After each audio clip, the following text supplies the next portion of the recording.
crashing again. Yeah, I hit the bottom, but I'm on the mend. I get up, take another step, push it to the edge. I get up, just a little more, I can see the end. I get up, yeah, you're finished, yeah, you're mine, always win in due time. You think too much, it's in my head, so I'm shaking off the rust. And you got no trust, it's in my head, so I'm shaking off the rust. I think I broke just a little bit, walked through the fire, made it back again. Lord knows I tried everything I can.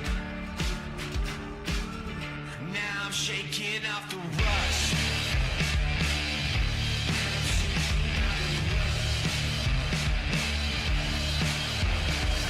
Bang my head against the wall, try to hold a smile, but I'm sick of it all.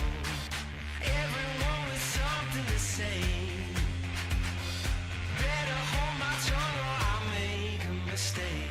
I get up, show 'em what I do, show 'em how it's done. I get up, never turn it down, never gonna run, I learn.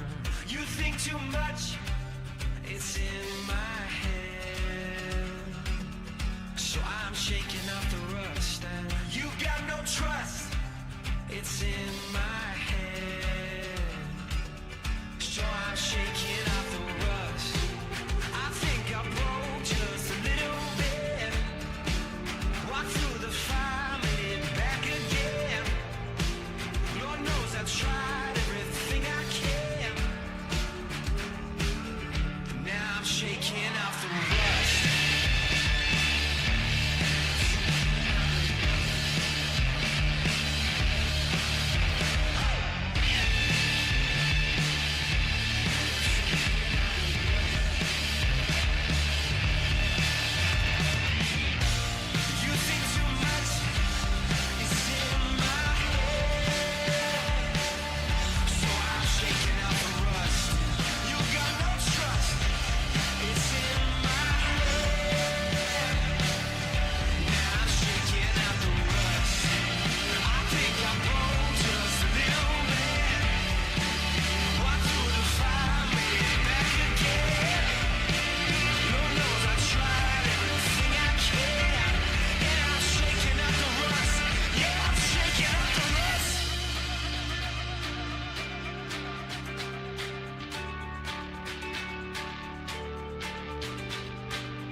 You're my heaven, and I'm your hell. She's my weapon, and I can tell you're falling. I'm not here to sell. Get off my level and end my spell. It's just a masochistic love. I've got the push under your shove. It's not the anger in your heart and in the pocket from the start. I'm not the fire in your chest. I'm just the words under your breath. Don't take the liar to your heart. He'll be the one to give you death. But we've got love drugs. Someone's going crazy. Doesn't happen, baby. Let me out my mind. Can't have another moment in another moment. Running in the wild west. Take me back, you know my love's a weapon.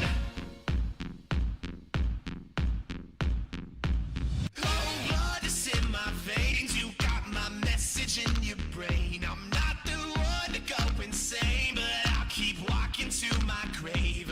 It's not like a god life. I live a little, 2 times, 3 times. I live a little. God, my mind's insane when you keep messing with my brain. But we've got love drugs. Someone's going crazy.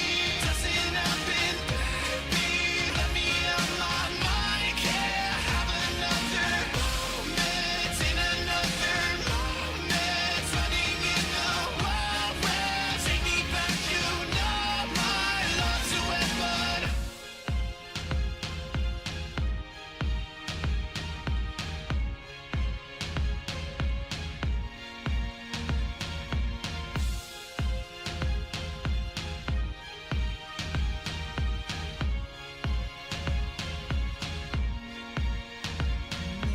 Time. Don't get me wrong, I'm just a human in this life. I'm not the one to tell you live right, but the saints are gone and the eyes are closed. In the words we speak are the last we'll know. I'm just a human. Don't get me wrong, I'm just a human. But we've got love drugs. Someone's going crazy. Doesn't happen, baby. Let me out my mind. Can't have another moment in another moment. Running in the wild west. Take me back, you know my love's a weapon. It's not like a god life. I live a little, 2 times, 3 times. I live a little. God, my mind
train rolls in, you won't know where it's been.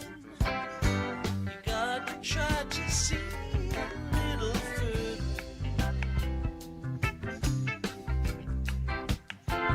They love each other. Lord, you can see that it's true. Lord, you can see that it's true. Lord, you can see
ready for some Potters baseball?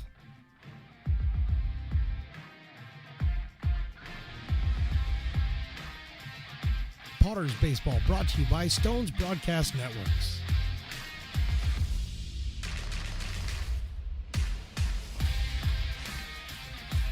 And now for the play-by-play, here is Mark the Phantom Lowe. Good evening and happy Father's Day to all that applies. It is time for some baseball out here at McBean Stadium in Lincoln, California. Lovely Lincoln, California. Mark the Phantom Lowe here, along with my man, Mr. Evan. He is the engineer, and we are ready to bring you a ball game. We just had one of the more stirring renditions of the national anthem that I've heard in a long time. The young lady was, I'm going to say, 6 or 7 years old. Gracie Hoban was her name. And she held a note longer than I can stand underwater. She was unbelievable out there. She had me on the edge of my seat. The land of the free. And what else? What's the rest of it? Then she threw home with the Brave right in there. I loved it. It was fantastic. And it got us started for a big game here, the second of a two-game series between the Potters and the Marysville Giants. Potters won last night. That score was 11-1. Another great pitching performance by Gerald Hansen. He went 5 innings, gave up 2 hits, and struck out 6, and he got his second win of the season. Tonight it's Jacob Gergen on the mound for the Potters. He is out of Albuquerque, New Mexico, and goes to the University of New Mexico. And he's making his 4th appearance of the season for the Potters. His stats, as far as I know, 5 2/3 innings, 7 hits, 2 runs, 9 strikeouts, and 6 base on balls. He'll be facing a lineup of Marysville Giants that includes Brody Miller, the shortstop. Hitting second will be L.T. Lindsay, the center fielder. Drew Fox, the DH, bats third. Asa Martinez is behind the plate, batting fourth. Zayn Al-Hassawi is in right field. He bats fifth. Aiden Sutton in the lineup tonight at first base, hitting sixth. Tucker Shaw is the third baseman. He bats seventh. Jackson Berg, a late addition to the lineup, is in left field, batting eighth. And batting ninth, the second baseman, David Wenham. Jackson Malloy is on the mound for the Giants in this one, as they are 1-6 on the season. Potters 18-1 and 3-1 in PEL play. And they are looking to get one here, then have a day off tomorrow before they go on the road. They got to take on Healdsburg on Tuesday and the Solano Mudcats on Wednesday. So they go on the road for 2 this week, and they're home Thursday and Friday. More about that later. Here is Brody Miller, who was a pitcher in yesterday's game, and he'll take a strike from Jacob Gergen at 89, and we are underway. A lot of great stuff going on Father's Day out here. We've got salute to military service, of course. I've got to tell you about our first pitch guy. He was unbelievable. And then we had Gracie at his outside. We had Gracie singing the national anthem. Everything is great. Willie had his watermelon today with Stat Walker. Today's watermelon was like an 8. Yesterday's was a 10. I would say today's was like an 8. So that there's a ground ball out to second base, scooped up by Carson Moore. He'll get him at first by a step for the first out. Let's take a look as L.T. Lindsay strides up to the plate. Let's take a look at our new innovation that Evan just came up with. That's our defensive alignment. Ryan Jackson in left, Jordy Lopez in center, Aiden Dioman right. It's Euler, Brennan, Moore, and Dobson in the infield. Kyle Pedersen is behind the plate, and on the mound is Jacob Gergen. Well done, E. And here is L.T. Lindsay, 0 for 4 in last night's game. A couple of groundouts, a couple of flyouts for L.T. He is out of Alone College, went to Wood Creek High School in Roseville. And he is the center fielder for the Marysville Giants. Brody Miller was from Yuba City. That's popped up. Trying to find it is the third baseman, Euler. He seems to have located it and makes the catch in the coach's box. So Luke looked up in the air a long time and finally got it for the second out. Two quick outs here for Jacob Gergen, and Drew Fox will be the hitter. Drew comes to us from Cosumnes River College. Had a couple of hits in last night's game. He was 2 for 4. He is 5 for 17 on the year with a couple of runs batted in. Marysville, their first year in the PEL. And they comes into they've already played Healdsburg. There's a little slow chopper that third baseman Euler is going to have to throw across the diamond, and it's a wild throw to first base. Let's see if staying at first is Fox. It'll be an infield single. That was a very tough play by Euler. It'll be a hit for Fox, his third of the series, and he'll be on first base. And he ran into the arm of Brady Dobson down there, so trying to make sure that Brady is okay. A key member of the Potters so far this summer out of Stockton, California. might have hyperextended the elbow there as Drew Fox, who's a big fella, came by on the throw that was to the foul side of first base. Brody looks like he's a little discomfort down there. So there will be a slight delay while we figure out whether he can continue. He had a small injury earlier in the season, so hopefully this one is nothing. He can take a couple of steps there, which looked pretty good. I mean, I'm not a fast runner myself, so I don't know how fit he is, but we got a big round of applause from this Father's Day crowd, a really nice Father's Day crowd, who've already been, most of them have already been to Fat Cat. I think most of the crowd has already got, not as many as my guy, E the engineer. He's already had 2 dogs with his double helix mustard and ketchup on both dogs. And there's a high fly ball by Asa Martinez to right field. Aiden Diome goes back. Now he's there, and he'll make the catch for the out. So an infield single is all they got. We go to the bottom of the first inning. Giants nothing. Potters coming to bat. Potters fans, want to keep restoring and renovating historic McBean Stadium? Now you can become a member of Friends of McBean. Annual membership start at $50. Become a member now at friendsofmcbean.org. This job is the Esplanade at Turkey Creek phases 4 and 5. Our scope of work for this project is full scope, so we've got all the underground, all the joint trench, and all the top side included with it. We're putting in sewer pipe, manholes. We're not doing services yet. We go through and do all the main line, and then we come back and do all the services after that. I would say this project right here, the one we're working on, is probably about a 2-month project. It's very costly to the developer, so beating the schedule is very important, more important than most projects. It's got a lot of groundwater, so we've got an extensive groundwater pump system in place. It's just cool to be a part of the built environment and know that for the next 100 years that people are going to use and enjoy what we've created here today.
Lincoln Pot.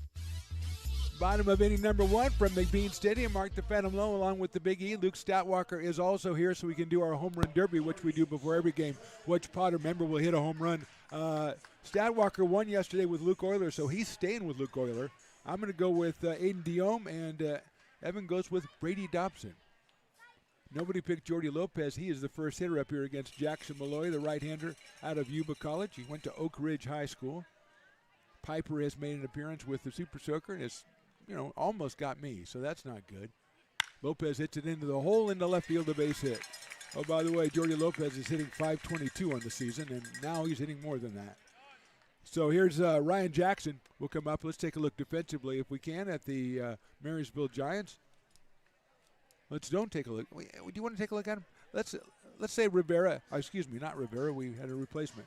Berg in left field. Lindsay in center. Alasawi is in right. At third, Tucker Shaw. At shortstop, Brody Miller. Wenham is at second base. Aiden Sutton at first. Asa Martinez behind the plate, and Jackson Malloy on the mound. Here's Ryan Jackson, 3'11". He's kind of a good group, 3'11". You enjoy their tunes? Yeah, very good. I only know really, they know Down, some song called Down or something. I think so. Anyway, here's Ryan Jackson, more importantly. 1 home run, 11 RBI. There goes Jordy Lopez. The throw to second base by Martinez on a hop and in time, and he got him. Martinez got rid of it quick. It was on line, took a hop right into the glove of Wenham, and he throws the tag down on Jordy Lopez, and that's the first out in the first inning for the Marysville Giants. Jackson at 1 ball and 1 strike. Swing and a miss. Aiden Diome is on deck. My choice. Then Brady Dobson batting in the 4th spot. Luke Euler is 5th. Cash Brennan at shortstop is 6th. That's in the dirt. Jackson Henderson is our DH out of Tuscaloosa, Alabama. I wore my Shelton State shirt yesterday.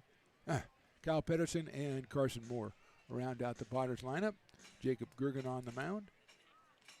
Gave up just the infield single in the top of the first inning. So here's the pitch to Jackson, and Ryan takes outside and low. Just getting started on a very nice evening out here at McBean Stadium with a very nice crowd for Father's Day.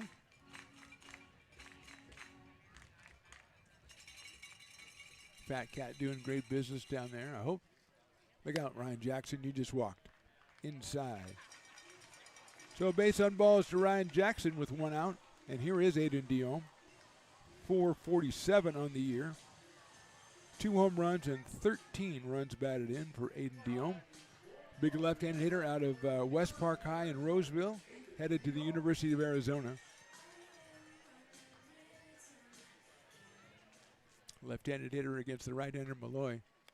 Hits it well into center field. Moving over is Lindsay, and he'll make the catch in right center. So Aiden hit it in the wrong spot. If he gets it up a little bit, goes a little bit for right field, that's out of here.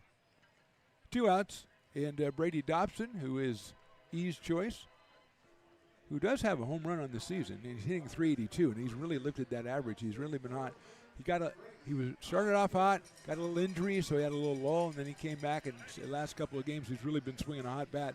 Comes to us out of Lincoln High down in Stockton and Cal State Fullerton. So he went from a Trojan to a Titan, which isn't all that different.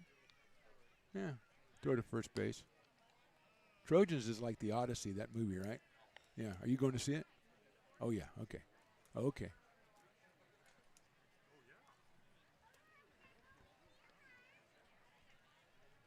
Jackson, good lead at first, pitches outside. 1-0. Ryan would be definitely going, but Jordy Lopez just got thrown out, so maybe Ryan's been a little hesitant, a little reluctant over there. Give Brady Dobson a chance to swing the bat. Luke Euler in the on-deck circle. Not going. That ball's hit well to left center field. Lindsay is on the move, but he won't get there. That'll take a hop to the fence. Around third is Jackson. He will score. It's an RBI double for Brady Dobson, and the Potters take a 1-0 lead. Dobson picks up his 8th RBI on a ball that was just scalded into left center field. That's 2 in a row, Diome and Dobson. And here's Luke Euler. 279 with a home run last night and 12 runs batted in. Luke steps in here out of Rockland, California. And University of Nevada, Reno. So Dobson now in scoring position for the Potters as Piper merrily walks around with his super soaker, soaking people superly. And it's a ball 1-0. Jackson Malloy from Yuba College. I think they're the 49ers. Yuba City is the Honkers, I know that. Yuba City High School, I love that. And then there's another high school, I think River Valley's in Yuba City too. They're the Eagles, I think. Because they said you can be the Eagles, Cougars, or Falcons, that's all. And you say, we'll take Eagles, I guess.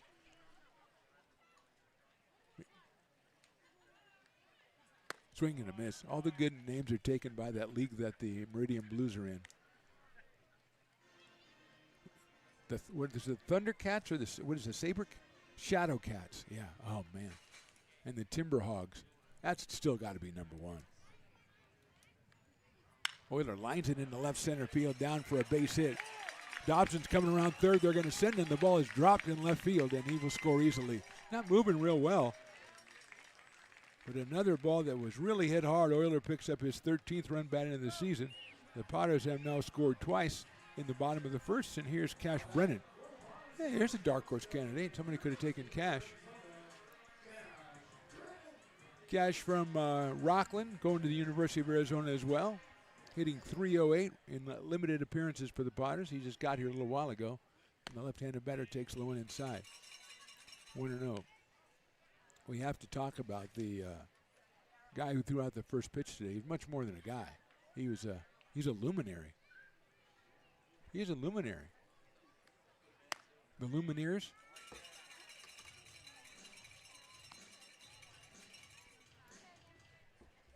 Two balls and no strikes. Is the Lumineers different than the chain smokers? Okay, very good. Hit high in the air to right field. Alasawi is there, and he'll make the catch for the out. Maybe 15 feet in front of the fence. Potters score twice. We go to the second inning. They lead 2-0. Hey, Potters fans, want to keep restoring and renovating historic McBean Stadium? Now you can become a member of Friends of McBean. Annual membership start at $50. Become a member now at friendsofmcbean.org. When it comes to your home's maintenance and repairs, Jeffers Resource Group has you covered. Our handyman services offer a comprehensive range of expertise, from minor carpentry to drywall, electrical and flooring for property managers, landlords, and renters alike. We ensure that every job is completed to the highest standards, so you can have peace of mind. Contact us today to discover how Jeffers Resource Group can help keep your home in top shape.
Top of the second inning, Potters lead 2-0. Zane Al-Hassawi will be the first hitter, then Aiden Sutton and Tucker Shaw against Jacob Gergen out of Albuquerque, New Mexico.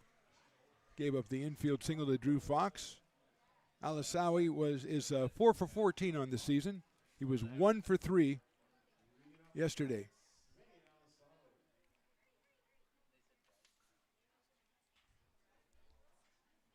Hits it high in the air, short center field coming on is Lopez, still coming on, and it's going to drop in front of Jordy and over the hands of Cash Brennan, the shortstop, so perfectly placed by Al-Hassawi. He gets himself a base hit, the second for the Giants, and that will bring up Aiden Sutton.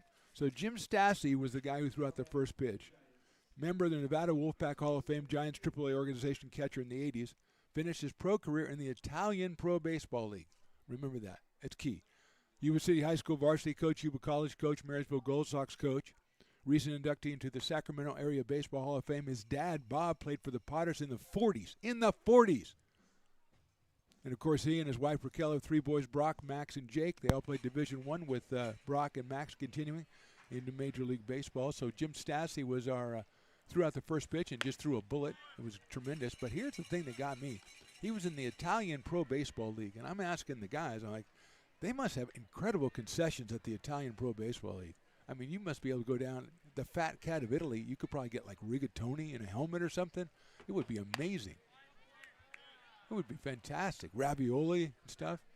The interns at the Italian Baseball League would be so fat at the end of the summer. It would be unbelievable. I just want to go to the Italian Baseball League and get a gelato to top it off. A little espresso, ground it down to third base. It's a foul ball. A nice Peroni, a nice cold Peroni. Oh, man. I'm going to Italy, and I'm saying, no, I don't want to go to any of those fancy places. Where's the Pro Baseball League? I want to check out all the concessions. And the pizza there. Huh. Forget about it. Did you vote for pizza, E? Is that, yeah, you and Luke both said pizza.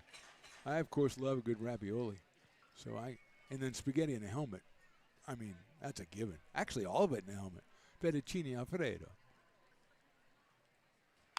There's a foul ball on the breaking pitch from Gergen.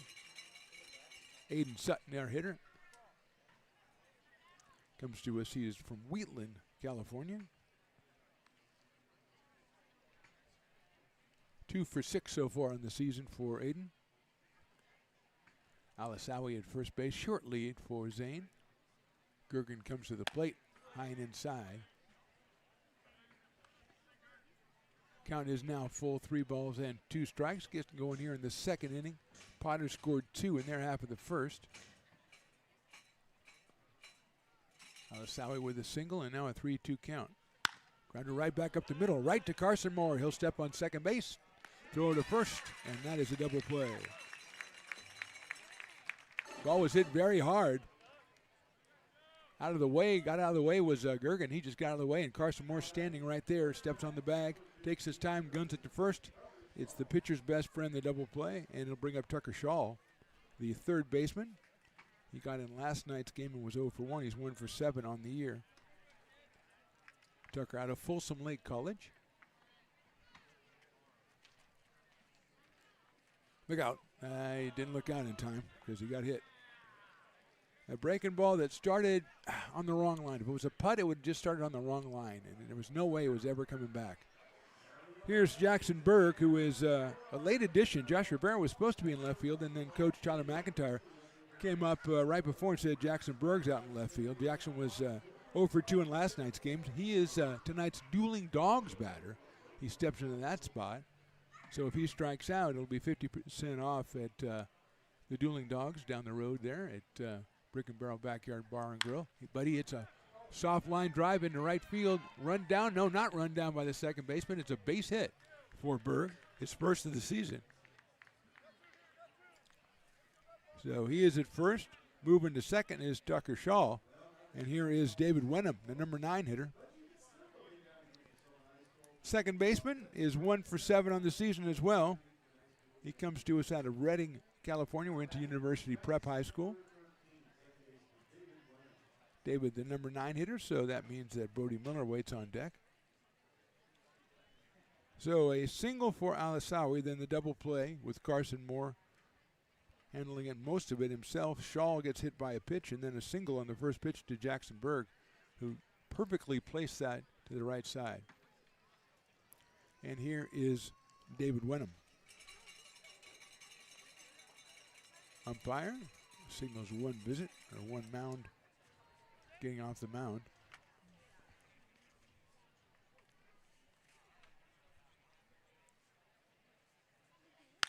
That's hit on the line. Moore can't get it. It's through him to the center field. A base hit. Coming around third and scoring is Tucker Shaw. So Wenham delivers the RBI, and the Giants are on the board.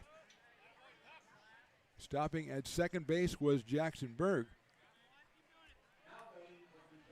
Couple of hits and a hit by pitch, and the Giants are on the board. They trail it 2-1, and here's Brody Miller. Brody grounded second his first time up. That one kind of handcuffed Carson Moore out at second base. Made its way into center field. That is down low for a ball from Gergen at 87.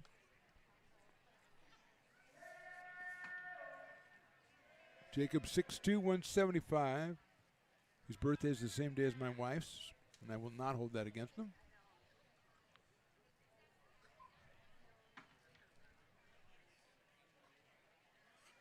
That's a good-looking pitch on the inside corner. Got it up to 89 for a 1-ball, 1-strike count.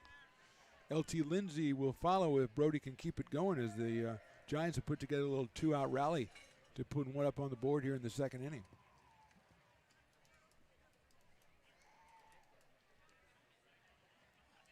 That's a good-looking pitch again. This was just like the last one. 1-2 on Brody. 1 for 8 on the year, including tonight's ground out.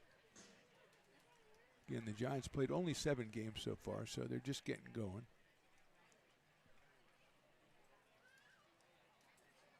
Breaking ball misses and bounces off Kyle Pedersen.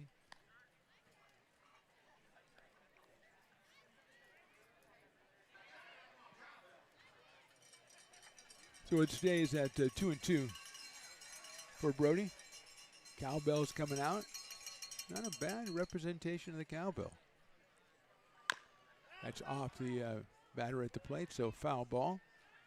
Got Stadwalker a little excited there. He got a little, yeah, I like that. I like the guy who gets invested in the game. 2-2. They used to do it this way, which is Richard Nixon, but you wouldn't even know who that is. So 2 balls and 2 strikes with 2 outs and 2 on. Breaking ball swung on and missed. So the Giants put 1 up on the board. We'll go to the bottom of inning number 2. Potters 2, Giants 1. American River College is a top-tier community college sports program that provides student athletes with the opportunity to thrive both athletically and academically. ARC Athletics is currently ranked 5th in the state and 2nd in Northern California. With over 19 sports programs, our athletes compete with the region's best athletes. Our diverse and dedicated coaching staff helps athletes develop the skills necessary to compete at the next level. Start your community college athletics journey with us. American River College, Sacramento's best athletic program. Go Beavers.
Bottom of inning number 2, Jackson Henderson will lead us off, followed by Kyle Pedersen and Carson Moore. Jackson out of Tuscaloosa, Alabama, and from Shelton State University. And I wore my Shelton State baseball shirt the Henderson gave me yesterday and not today, and Justin hits one on one hop out to shortstop. Miller high throw, but pulled down by Aiden Sutton, and the out is recorded at first base. On the first pitch, 1 out, and Kyle Pedersen will be the hitter. 2 for 10 on the year for Kyle, out of Roseville, California. Kyle Pedersen steps in. Jackson Malloy on the hill for the Marysville Giants out of Oak Ridge High School and Yuba College. First pitch is inside and down low, 1-0. Potters are off tomorrow, then they're on the road to Healdsburg on Tuesday and Solano on Wednesday. Back home on Thursday. Take on the Solano Mudcats, and then on Friday it's the Fresno Grizzlies in town. So come on out and check those out. For Thursday is 6:35. Friday is 7:05.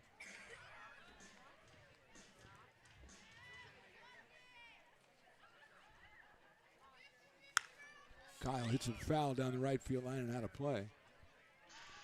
Now, the Friday the 26th against the Fresno Grizzlies is tie-dye night, and this is awesome.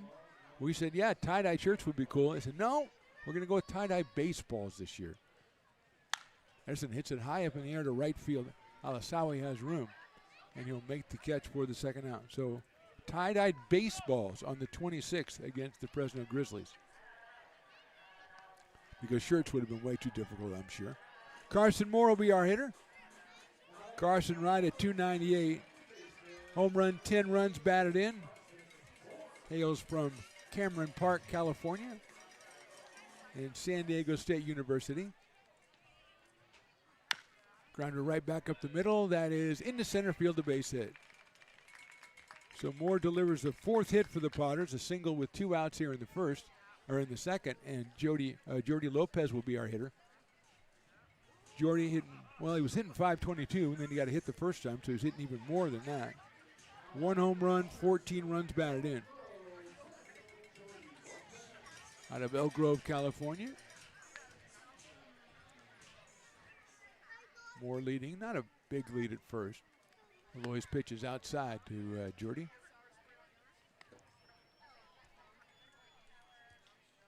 Got a little bit of activity in the Potters pen out there. We'll endeavor to get a name for you. Jordy hits it high in the air to left field. Going back is Berg. That's going to one-hop the fence. Here comes Moore rounding third. The cut will be at third base. Moore will score. It's a 2-out double and an RBI for Jordy Lopez. And Carson Moore scores all the way from first. And the Potters are now up 3-1. Jordy hit that one hard to the opposite field. One hop against the fence. And Moore, with 2 outs, was going on the contact. He scored easily. And here's Ryan Jackson. Ryan got a walk his first time up. So he's still at 3-11. He did score a run back in the first inning.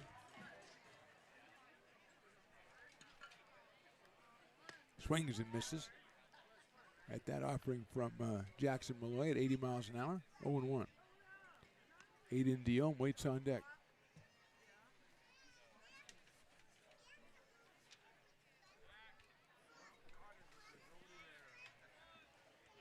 Brock McReynolds, the right-hander that's working in the Potters pen. Maybe for the third inning, maybe for the fourth inning. Bergen has looked pretty good out there. So it's 0-1 on Jackson.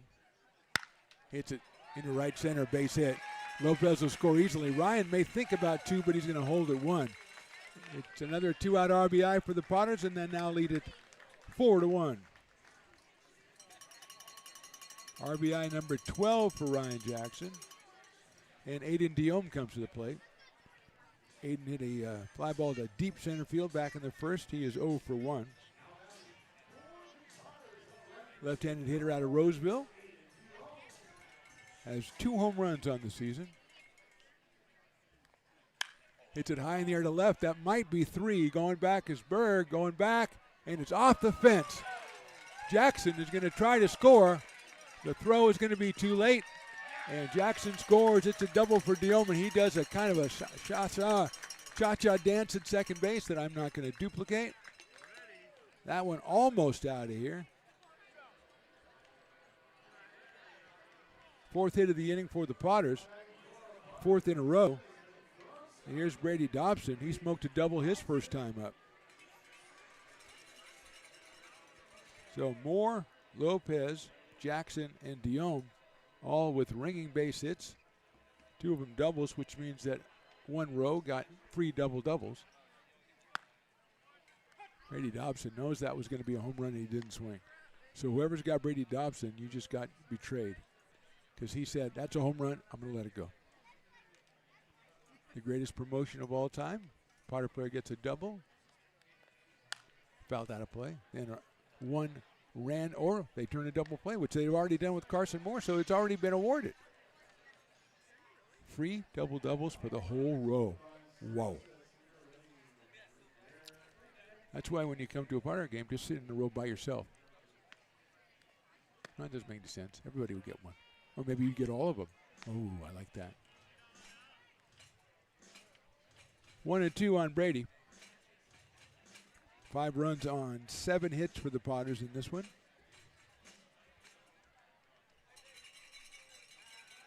You're going to look back at second base. And Diome's still doing the cha-cha back there. I'll have to go back and see that one. I'm sure that E caught that on film. See Aiden's dance move. Swing and a miss. And Dobson has out. Potters score 3 times here in the second. We go to the third. They're on top 5-1.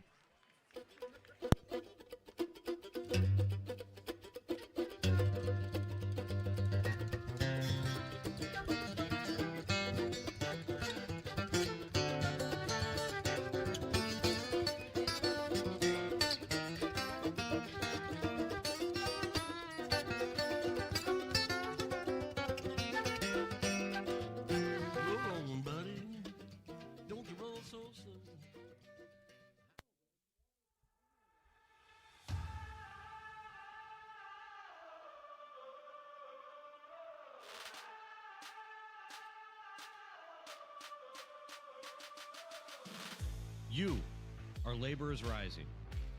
And now you understand where we came from, what solidarity means, and what we have ahead of us. No one's going to defend us but us. No one's going to help construction workers except us. And I can't wait to see you out there.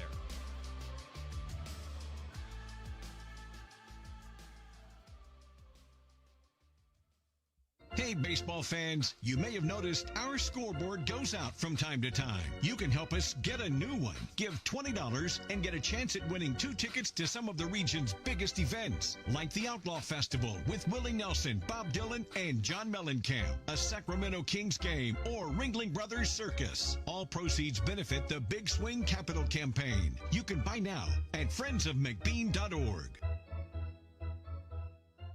Hey everyone, this is Alex with the Downtown Lincoln Association. We're super excited to kick off Lincoln Loves Local, a new campaign designed to spotlight amazing businesses that make Lincoln so unique. We partnered with Dalila from UN Social Agency to create short, high-quality videos that help boost your visibility and reach right here in the Lincoln community. Each video will be shared on DLA's social media and newsletter, making it easy for locals to discover and support your business. So let's celebrate what makes Lincoln special together. Top of inning number 3 from McBean Stadium. Mark the Phantom Low along with E the engineer. We call him Evan. Luke Statwalker also hanging out. Brock McReynolds is our new pitcher. LT Lindsay the hitter out of Wood Creek High School. He popped out to third base in foul territory his first time, so he is 0 for 1. That was against Jacob Gergen, who went 2 innings, 3 hits, 1 run, walked 1, or actually hit 1 and struck out 1. And there's a batter that's hit right there. Bounced off the batter, hit Kyle Pedersen, so it did a lot of work. And LT will go down to first base. Drew Fox, who had an infield single and is 3 for 5 in the series so far, will be the batter. The designated hitter out of Cosumnes River College, the Hawks.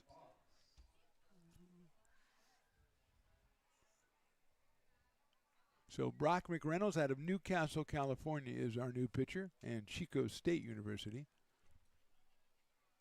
And he delivers a strike to Drew Fox, 0-1.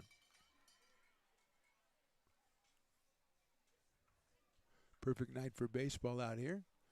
The place is humming. A lot of dads, a lot of kids in the second inning Piper race. A lot of young kids. I like the young kids in the race.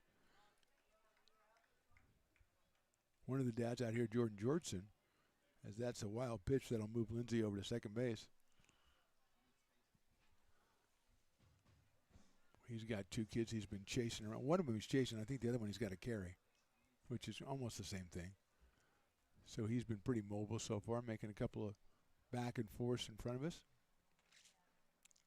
But good to see the families out here. Outside.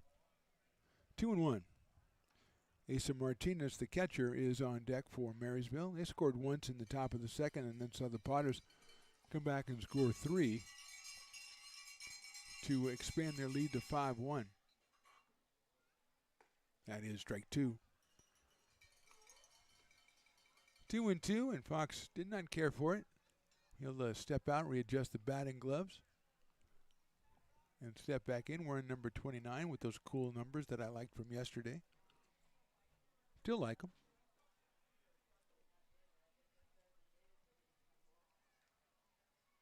Misses outside with that one. 3 balls and 2 strikes. Again, Friday against the Fresno Grizzlies on the 26th. It's tie-dye night. And when you think of tie-dye, what do you think of? Obviously baseballs.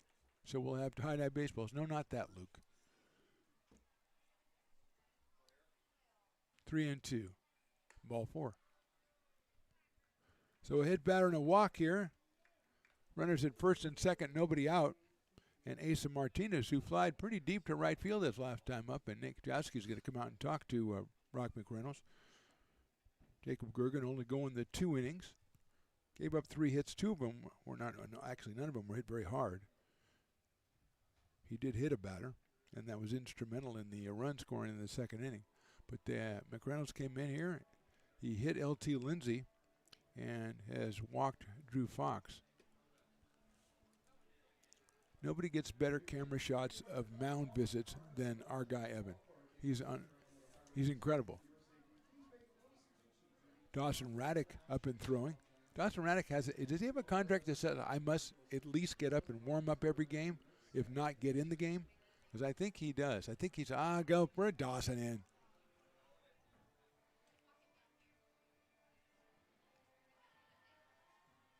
Shout out to Dawson's dad, Dan, I believe, and Mom Kim. Father's Day.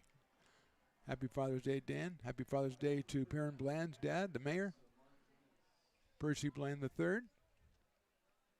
Also, of course, Shea Henderson out there in Tuscaloosa, Alabama, and Tony Santiago as well down in Laverne. That's a little number. First baseman's going to get it and make the catch. So Martinez gets sawed off and pops it over to Brady Dobson for the first out. And that'll bring up Zain Al-Hassawi, who singled his first time up.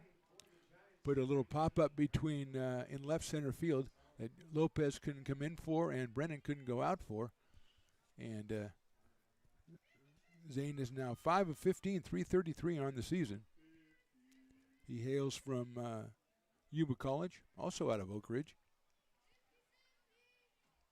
That's in the dirt. It'll get through. It's a wild pitch. Moves the runners up to second and third. So had the force in order with 1 out, but now no longer so. 1 ball and no strikes on the hitter, Alisawi. Aiden Sutton waits on deck.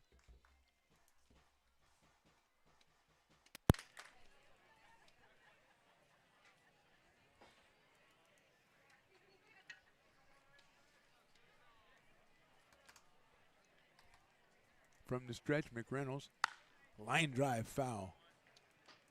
All over that one. And the third base coach alertly ducking, not trying to make the play on that one.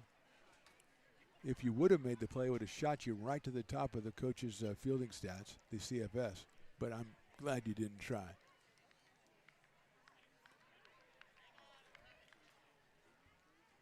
So 1-1 now. Look out inside, 2-1.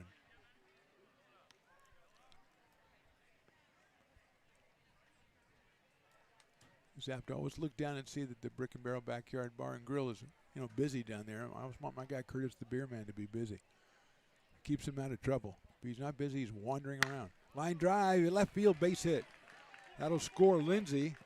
And holding at third is Fox. Ball gets through, and now they've got the runner off at first. The throw, he'll slap the tag on him, and he is safe at first base.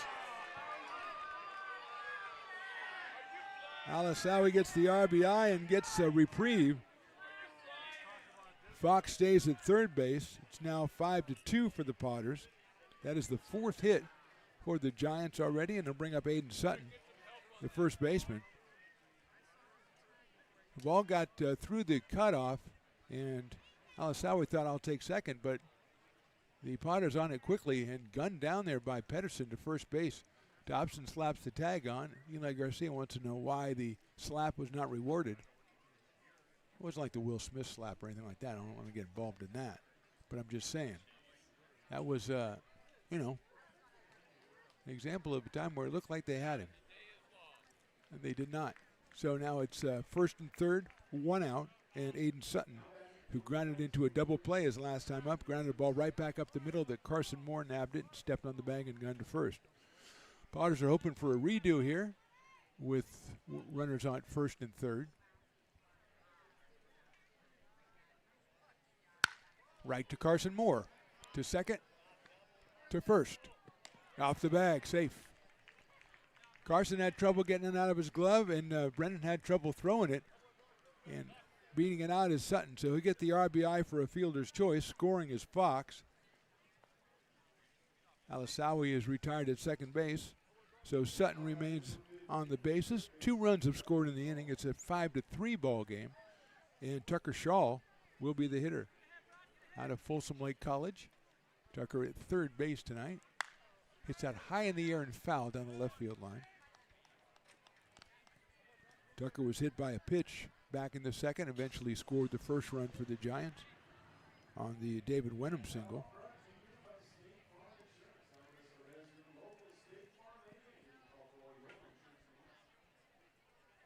So 2 in, 2 out, 1 on. Just the third inning here from McBean. Sails it outside.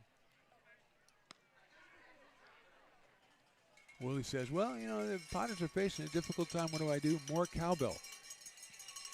And it works perfectly. Because the fans are into the cowbell. Parking lot Potters well represented today. TJ down there. Double D as well. 2 balls, 1 strike.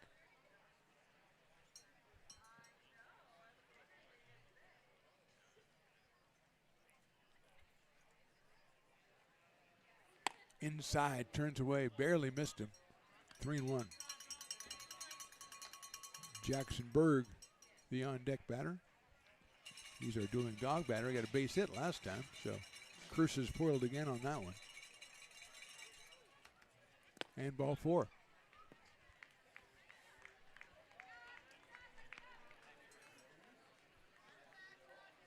Looks like Sebastian Edwards also loosening up for the Potters. As Shaw gets the base on balls, moves Sutton down to second, and here is Jackson Berg. Jackson from Reno, Nevada, and goes to Yuba College. And he's up here with 2 outs and 2 on.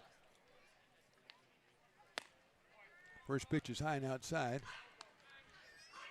1-0, 7th batter in the inning. Berg was 0 for 7 before coming up in the second inning, and he had a base hit to right field. Takes in the dirt. 2-0 now on Jackson. David Wenham, number 9 hitter, waits on deck.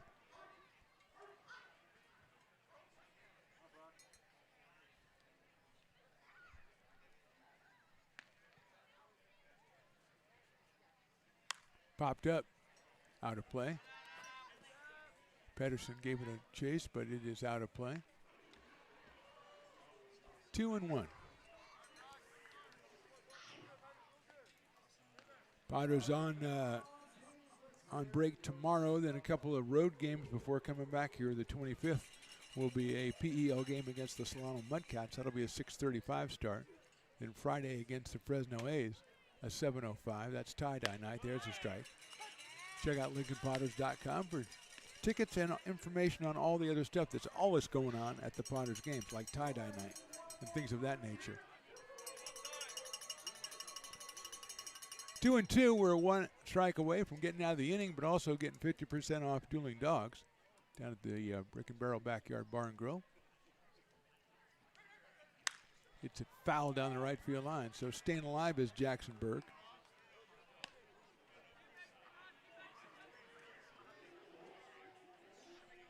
Game number 20 for the Potters. And they will play their first road game on Tuesday in Healdsburg against the Prune Packers, who are 4-1, I believe, in PEO play. Potters are 3-1 as we stand right now. There's strike 3 call. So we're out of the inning and everybody gets half price off Dueling Dogs. So, okay, not good, but not bad. Bottom of the third coming up. Potters on top 5-3.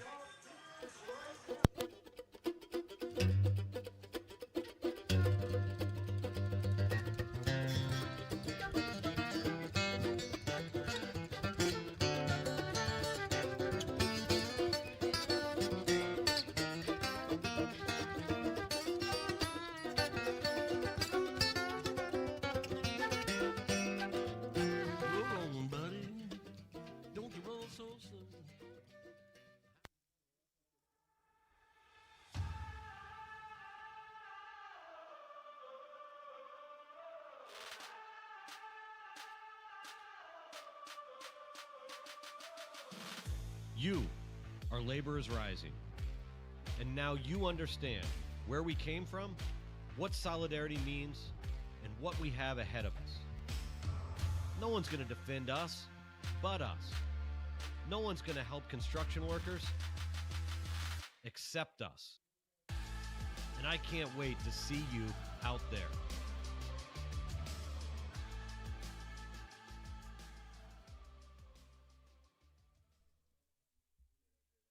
Buy a personalized brick for you, your loved ones, or your business, and show everyone your commitment to Lincoln baseball. Framed and engraved by our own Lincoln High Ag program students.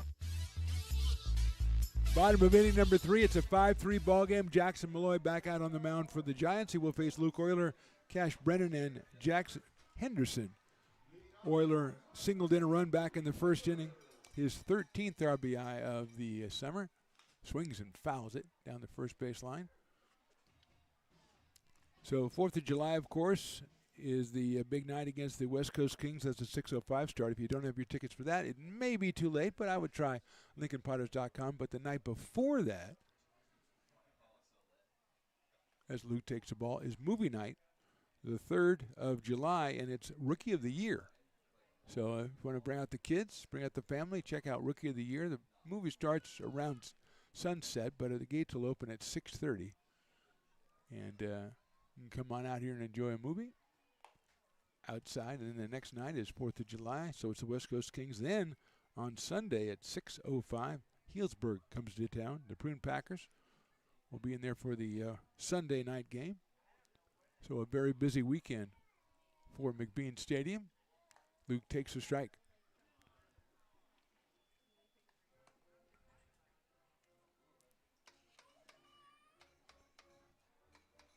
Activity now in the Giants pen as well. We've seen activity in the Potters. Luke will take a ball. 3-2, and that one was close. I think Luke, the guy, sat down right when you wanted to check out who it was. Activity in the pen. Oh, wait, they're going to look out here. I got to sit down. I'll get back up later when they've lost interest. 3-2 coming up. Euler swings it, lines it into right field for a base hit. Luke is 2 for 2 after he was 2 for 4 last night with a home run.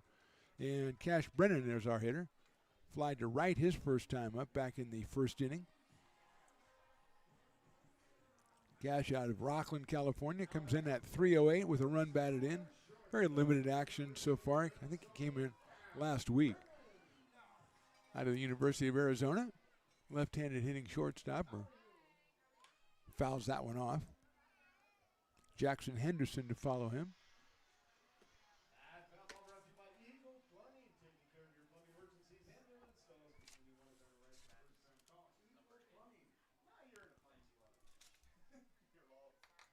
Looks like Mason McCall is the pitcher, the right-hander working for the Giants. Wearing number 8.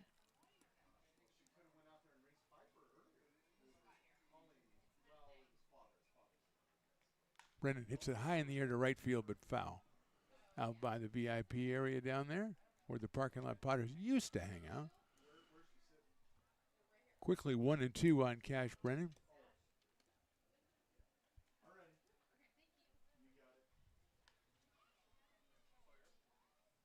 Takes that one inside, comes off the catcher's glove, Asa Martinez, but he's on it.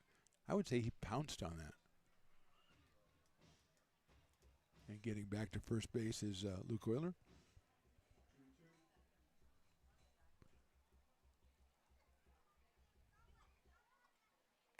Malloy delivers outside, so it's a full count on Brennan.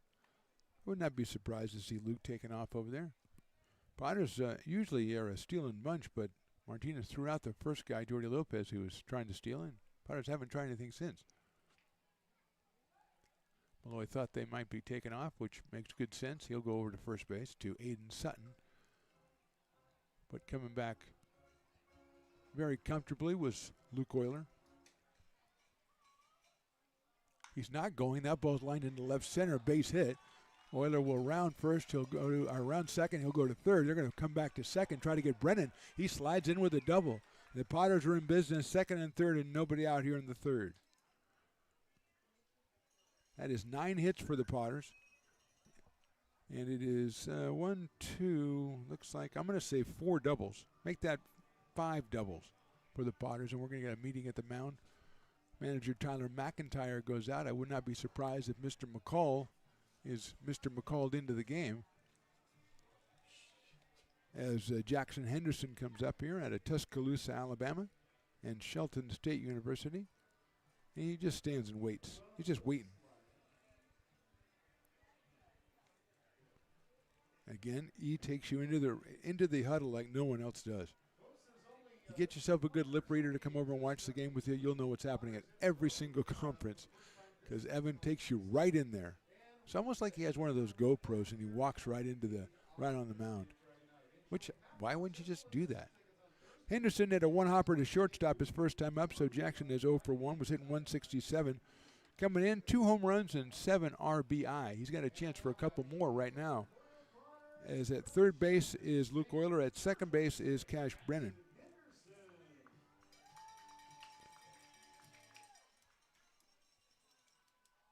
Henderson takes the ball. I did also already wear my Shelton State baseball hat as well. On a different day than I did the shirt. I thought that was a little over. I didn't want to do too much. Got to represent the Potters too. Come on. Jackson takes inside. 2-0. He's followed by Kyle Pedersen and then Carson Moore. Potters with 2 in the first, 3 in the second, and threatening here as Henderson takes outside, 3-0. I would assume that Jackson has a green light here. I would give him one, which usually doesn't count for much. Swings and misses. He had it. He didn't hit it, but he had it. 3 balls, 1 strike, no outs. 50-50 tonight is some little guys in red, white, and blue. So that's all I can tell you. Henderson check swing, call, strike 2. So Jackson will step out, readjust the batting glove, step back in.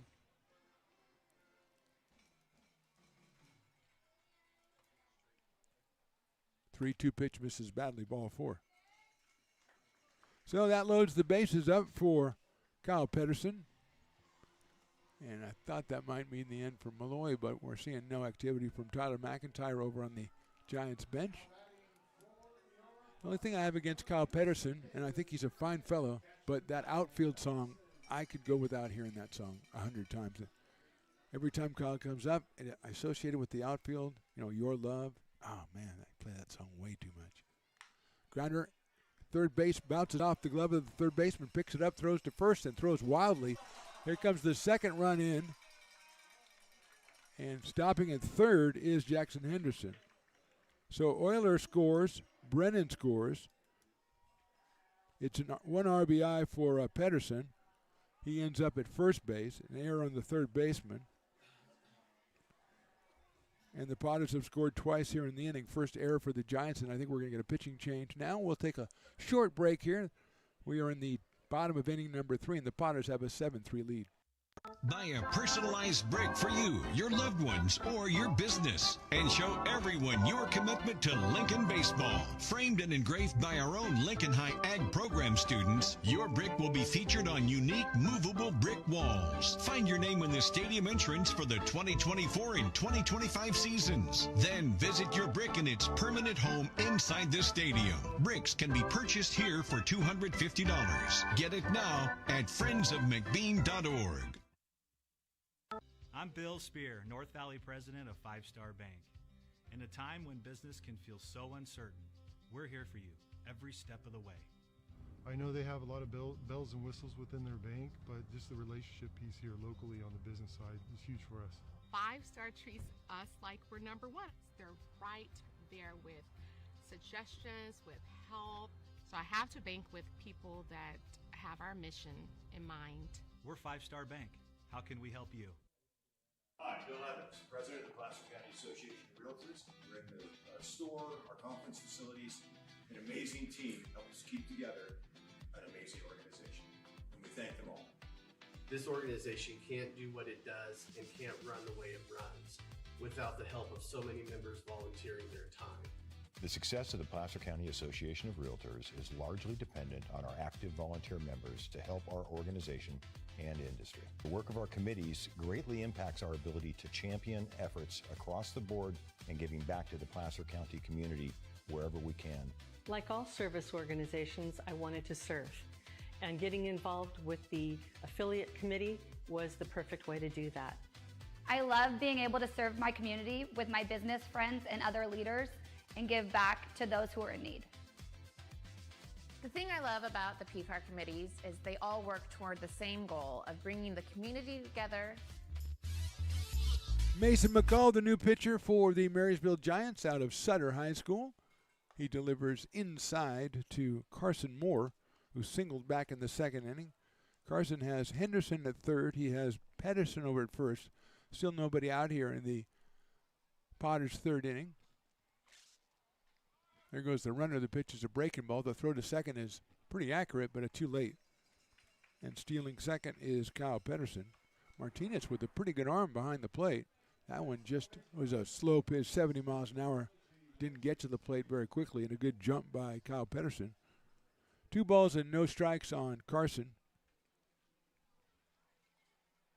He takes ball 3.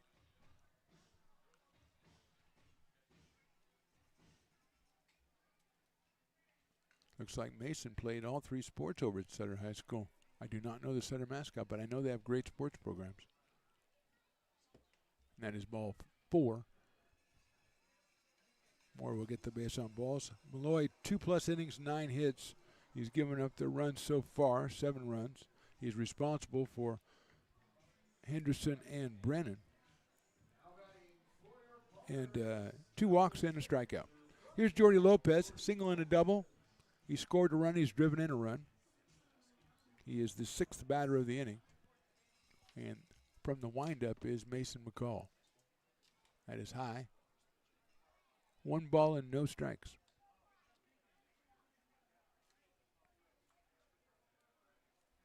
So Henderson and Pedersen are on the bases. Henderson at third, Pedersen at second, and now Carson Moore over at first. Inside. Setter is the Huskies. I think I did know that. I like that. That's a good. I like the Huskies. Yeah.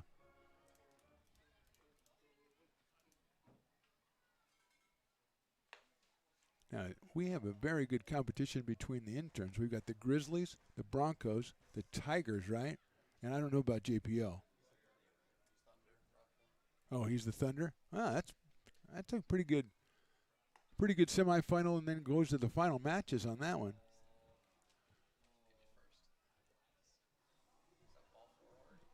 Lopez goes to first. Henderson eventually scores.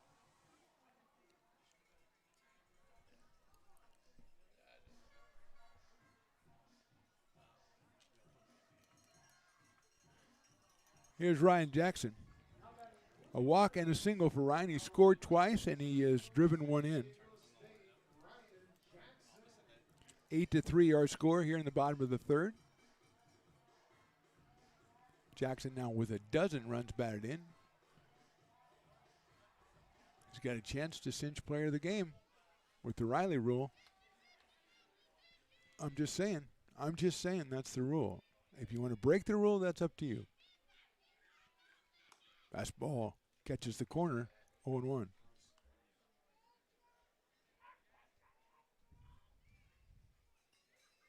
Jackson didn't agree with that. Let's just say there's a difference of opinion. Fouls that one off. 0-2 quickly on Ryan Jackson. Nobody out here. Ryan, the 7th batter to bat here in the 3rd inning. Potters have scored 3 times. They have the bases loaded.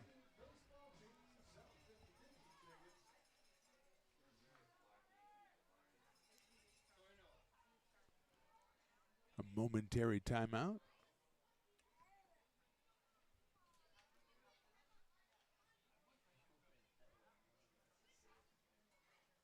Breaking ball. That's almost got the inside corner.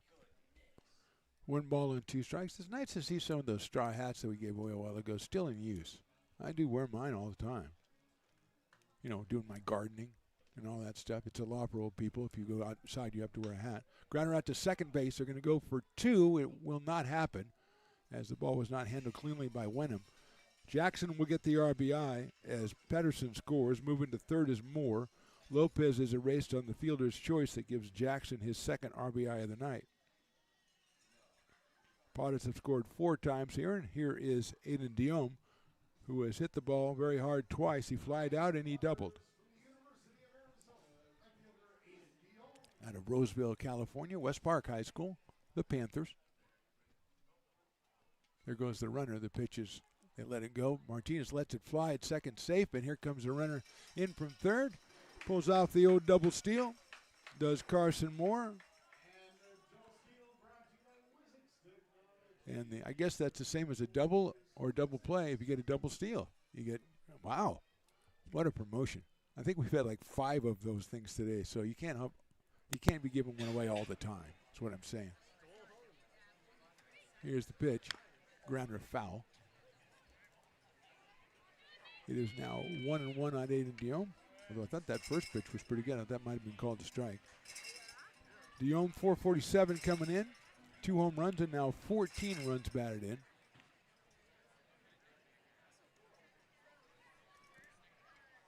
Jackson at second, the only runner. He thought about going to third, he didn't, and the pitch is inside. 2-1. Miller, the shortstop, can play a little bit closer to second with Aiden Diome at the plate. Wenham is actually kind of up the middle for a left-handed hitter. Diome hits it right to the first baseman with a broken bat, picked off by Sutton. He'll step on the bag for the out. So Aiden is retired. Moving over to third is Ryan Jackson. And the 9th batter of the inning is Brady Dobson. Brady has doubled and struck out, so he's 1 for 2 in this one.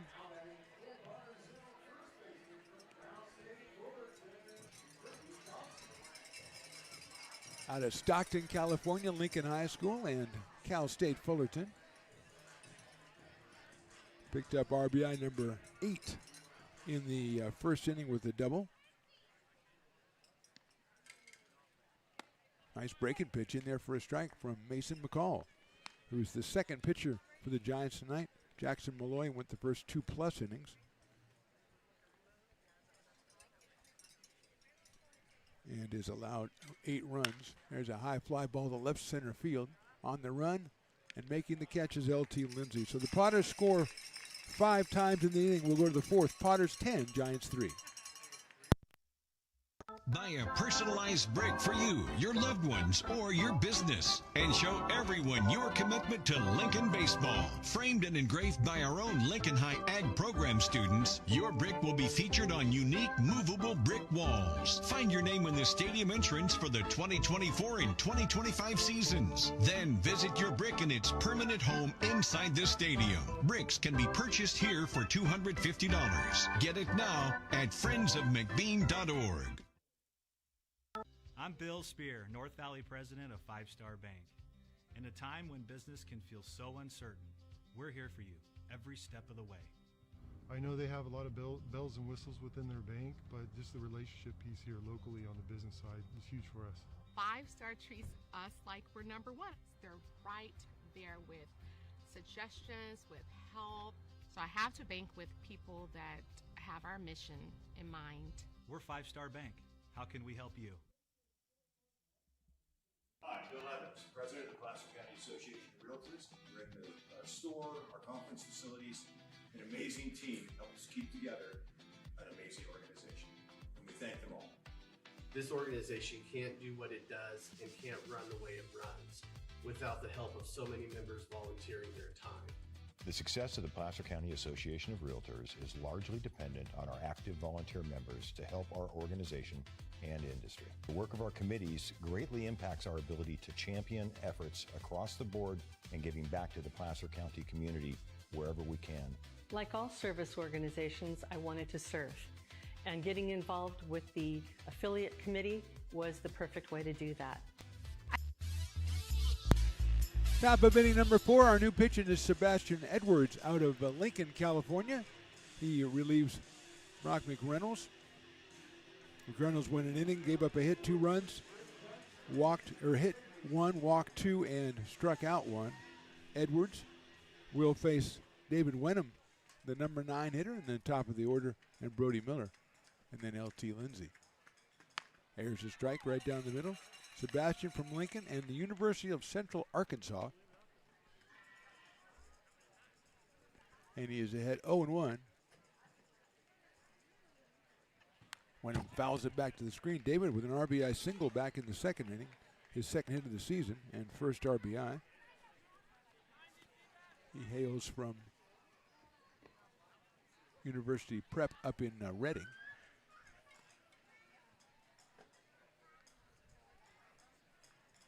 And he fouls that one off as well. So it stays 0-2. Beautiful night out here. Beautiful Father's Day evening. Great for baseball. A lot of fathers out here. A lot of families out here. And as I said, there goes Jordan Georgeson scuttling by again with one of his 2 children. There's a little blooper, but that's foul against the screen. One of them he can carry, one of them he gets the lead by the hand. So I think he prefers the lead by the hand one right now. Although he brought the one he carries up here, and very cute.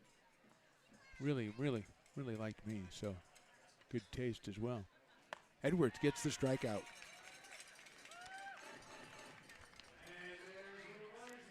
Third strikeout for Potter's pitchers tonight, and coming to the plate is Brody Miller, who had one of the previous 2. He struck out in the second and grounded out in the first, so Brody is 0 for 2. Out of Yuba City High School, the Honkers.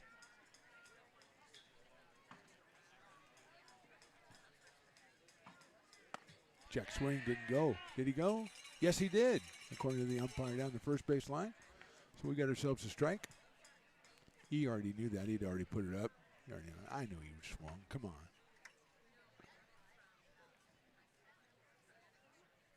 That went a little bit inside, turned away by Brody Miller, who is 1 for 9 on the year so far. Just a couple of games for the Marysville Giants. Look out, that's the wrong side of him, which puts you pretty far away from the plate. So I'm going to call that a ball.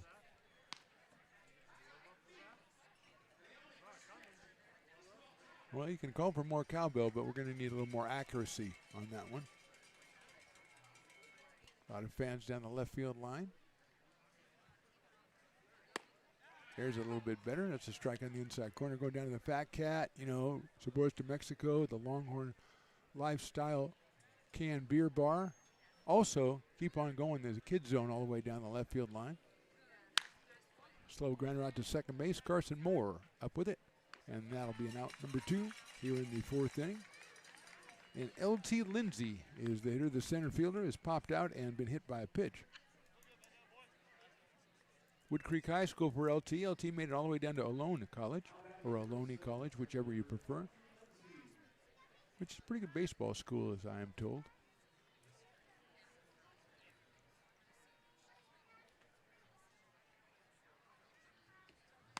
He takes that inside, turns away, and takes a ball, so it's 1-0.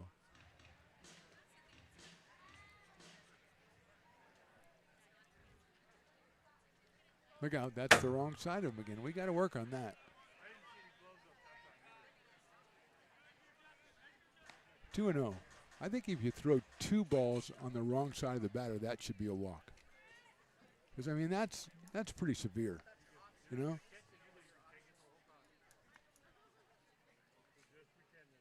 And there's another one. Sebastian looking at his hand like something's going on. Hopefully it didn't hurt. Like a blister or something would cause you not to be able to grip the ball. I noticed nobody said good eye to LT. It's not really that much of a... Hey, good eye up there, buddy. Good eye. What was behind me?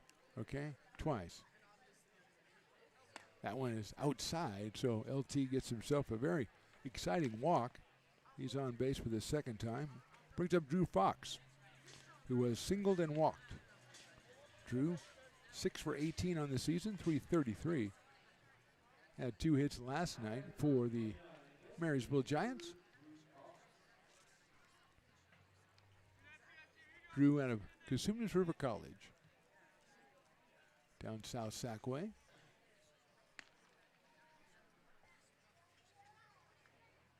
That's a nice pitch on the inside corner. 0-1.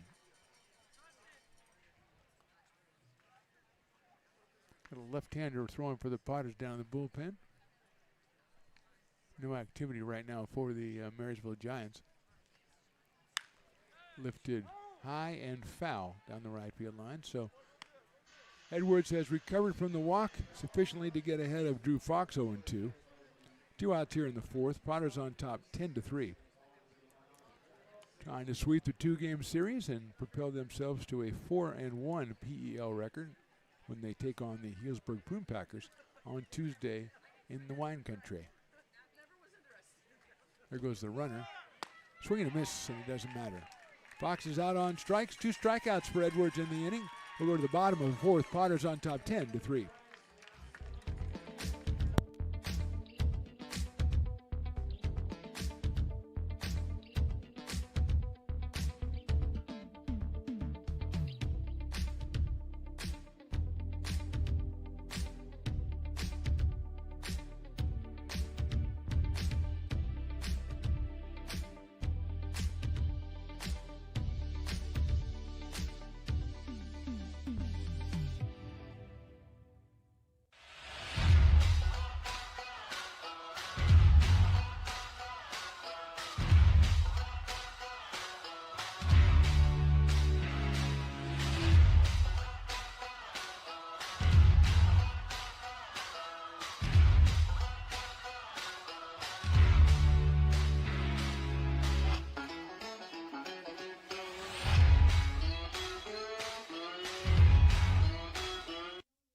Fans want to keep restoring and renovating historic McBean Stadium? Now you can become a member of Friends of McBean. Annual membership start at $50. Become a member now at friendsofmcbean.org. When it comes to your home's maintenance and repairs, Jeffers Resource Group has you covered. Our handyman services offer a comprehensive range of expertise, from minor carpentry to drywall, electrical and flooring for property managers, landlords, and renters alike. We ensure that every job is completed to the highest standards, so you can have peace of mind. Contact us today to discover how Jeffers Resource Group can help keep your home in top shape.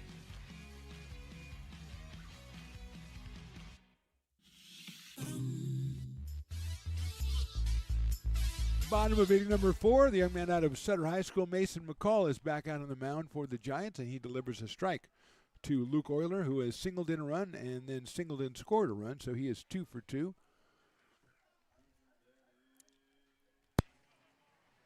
And he'll take down low for a ball, 1 ball and 1 strike. Bottom of the 4th inning. Potters on top 10-3.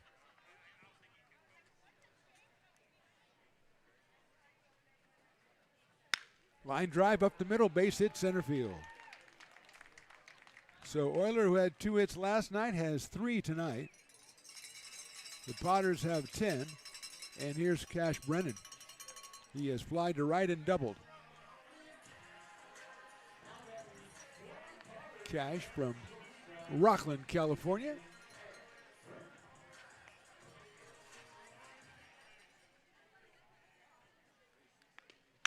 Hits it high in the air to right field. Not as well as I thought. Alasawi makes the catch. Sounded a little bit better than that when it came off the bat, but it is medium deep right field for Cash for the first down, and Jackson Henderson, who has grounded to short and walked, will be the batter. Both of those against the previous pitcher, Jackson Malloy. Henderson out of Shelton State and Tuscaloosa, Alabama.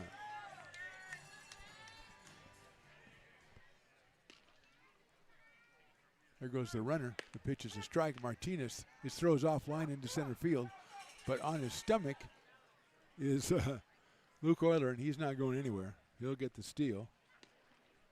Martinez has been really accurate on his throws. That time I think he sensed that Euler was already almost there, so he just let one fly. Fortunately for him, Luke was unable to get up and continue to third. But he is in the scoring position for Jackson Henderson now. Swings and misses. 0-2 on Jackson. I'm intrigued by tie-dye night coming up on the 26th against the Fresno Grizzlies. Willie says tie-dye baseballs. There's got to be more to it than that. That ball's lined into left field. That might be too hard. It caught in left field, and the throw to second is behind the runner over the head. And eventually they get it to second base, and it's a double play. That'll end the fourth. We'll go to the fifth. Potters still on top, 10-3.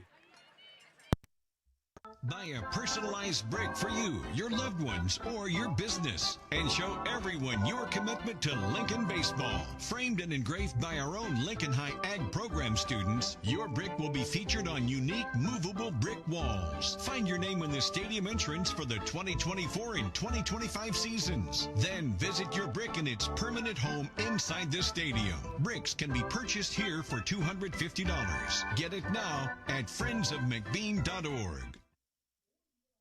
I'm Bill Spear, North Valley president of Five Star Bank. In a time when business can feel so uncertain, we're here for you every step of the way.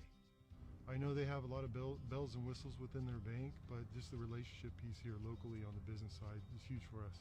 5 Star treats us like we're number one. They're right there with suggestions, with help. So I have to bank with people that have our mission in mind. We're Five Star Bank. How can we help you? Hi, Bill Evans, president of the Placer County Association of Realtors. We're in the store, our conference facilities, an amazing team help us keep together an amazing organization, and we thank them all. This organization can't do what it does and can't run the way it runs without the help of so many members volunteering their time. The success of the Placer County Association of Realtors is largely dependent on our active volunteer members to help our organization and industry. The work of our committees greatly impacts our ability to champion efforts across the board and giving back to the Placer County community wherever we can. Like all service organizations, I wanted to serve. And getting involved with the affiliate committee was the perfect way to do that.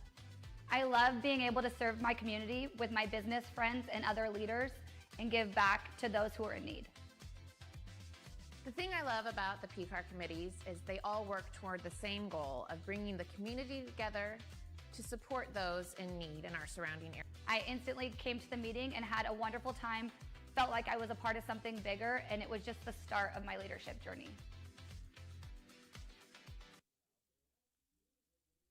Buy a personalized brick for you, your loved ones, or your business, and show everyone your commitment to Lincoln baseball. Framed and engraved by our own Lincoln High Ag program students, your brick will be featured on unique movable brick walls. Find your name in the stadium entrance for the 2024 and 2025 seasons. Then visit your brick in its permanent home inside the stadium. Bricks can be purchased here for $250. Get it now at friendsofmcbean.org. I'm Bill. Top of the fifth inning. I think we had to come back a little early because we've got a lot of changes to tell you about. Landon Plout is on the mound now for the Potters out of Lincoln High School. Behind the plate, Mason Belding. Kyle Pedersen goes from behind the plate to right field to take over for Aiden Diome. Cooper Smith is now at first, and Shane Miller has taken over at third. So not sure when any of them are batting, probably going in for the guy that they replaced, but we'll make that out when we get back over to the bottom of the fifth. Meanwhile, Landon Plout has got to get the first batter because it's the Farmers' fifth inning. Asa Martinez leads it off, and then Zane Alisawi and Aiden Sutton. Got to mention that Jackson Berg was the left fielder who was key in that double play to end the bottom of the fourth. Henderson smoked the ball at 102, and Berg timed it right in left field and made the catch, got it back into second, eventually doubling off Luke Euler. So I want to give Jackson his props for that one. And Martinez, who's flied to right and popped to first, is the hitter off of Landon Plout. 1 ball and 1 strike. Left-hander delivers, and it's high outside. Lincoln High School and William Jessup University for Landon Plout. But he needs to get the first batter out here for Farmers' fifth, so the Farmers Brewing will be half off over at the Brick and Barrel Backyard Bar and Grill. That is 3-1 now. 85 from Landon Plout. Zain Al-Hassawi is next, and then Aiden Sutton for Marysville. Swing and a miss. High fastball, 3-2. Doesn't matter how they get out. They just got to get out. That's the whole thing. That's what it's all about when you're talking about the Farmers' fifth inning. Really nice crowd out here on a Sunday Father's Day. That's lifted foul out of play. Piper the Peacock doing his usual antics, you know, squirting people, that kind of thing.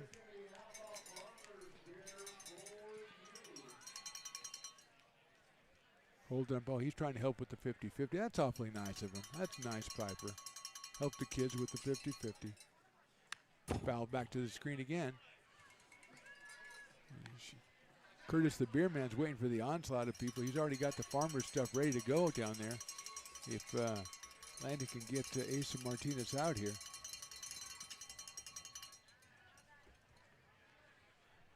That's a big 50-50 payoff. I think it was totally over 1,100 last night. Split that in two. Fouled off again. Martinez does not want anyone to get free Farmers or 50% off Farmers. I respect it. Respect the drive right there, the integrity.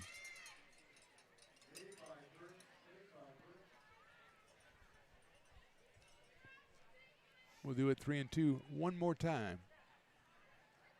And that'll miss outside. Martinez works the walk.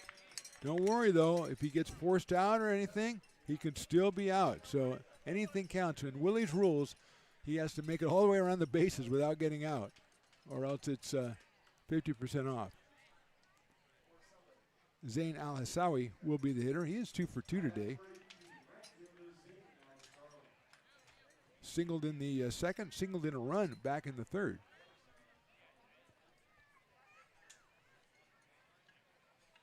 Ground ball in the hole, base hit right field. Kyle Pedersen will scoop it up out there and get it into the cutoff man, but we've got first and second now and nobody out. That's the 5th hit for the Giants tonight, and they've got Aiden Sutton at the plate. He is grounded into a double play and hit into a fielder's choice. He does have an RBI on the evening, so he's 2 for 8 on the season with the run batted in. He's up here in a chance to cause some trouble for the Potters with nobody out. Right-handed hitter against the left-hander Plout. He fouls off a breaking pitch. 0-1. Our next game is Thursday after tonight. The Mudcats, the Solano Mudcats, are in town for a single PEL matchup. Join us at 6:35, and that one's going to get through and go back to the backstop. So second and third now, which is a little more of a problem. No force in effect here. 1 ball and 1 strike on Aiden Sutton. That game Thursday is a 6:35 affair. If you're staying home to watch, you get to enjoy the, I don't know if you call them insights. Line down the first base line, base hit. That'll score 2, and Sutton rounds first. He'll head for second. Pedersen, who's very busy out in right field, gets it in. But it's a 2-run double for Aiden Sutton, and it's suddenly a 10-5 game.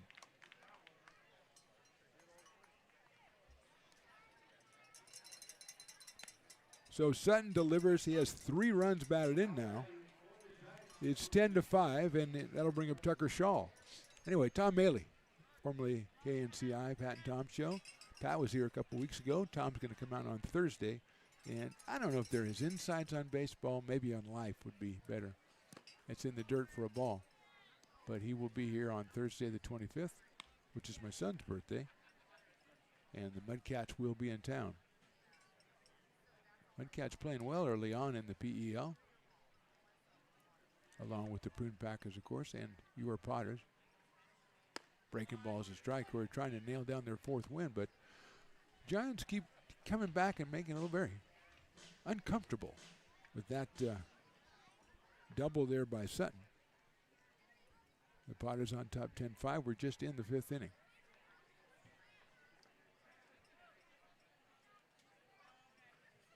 Fastball, nice pitch. 85 on the corner. 1-2. To Shaw, Jackson Berg in the on-deck circle. So fans will have a chance to get half off Dueling Dogs, even though the Farmers didn't come through, as Asa Martinez got a walk and scored. So no 50% off the Farmers. Not tonight. Fastball, it got to be called, strike 3. Shaw is out on strikes for the first out here in inning number 5. And that'll bring up Jackson Berg, who is singled and struck out. He is the Dueling Dogs batter. So him striking out would be a benefit to all beer drinkers everywhere, but specifically here at McBean.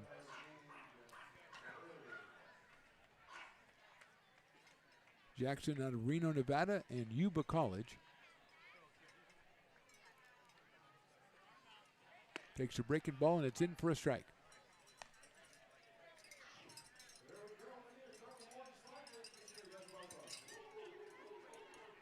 So Al Hassawi now 3 for 3 on the night for the Giants.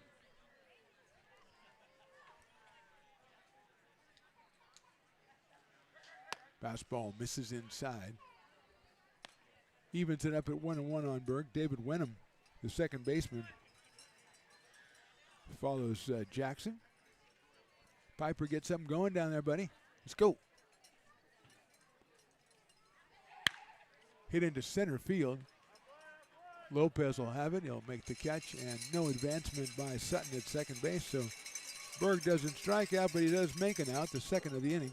Here's the snow cone family, or the shaved ice family, coming up. There's a kid with a big one, a smaller kid with the same size, and Dad has 2. So I got to give them shaved ice family of the night. That's well done, and those 2 are massive. That's incredible. That might be our family that's in the best seats in the house. Well done. And that's their first game, I remember hearing. So they're making a night of it. Foul ball from David Wenham. A single and a strikeout for David, so he's 1 for 2. That's another good way to do a gender reveal. The snow cone. Yeah, I like that too.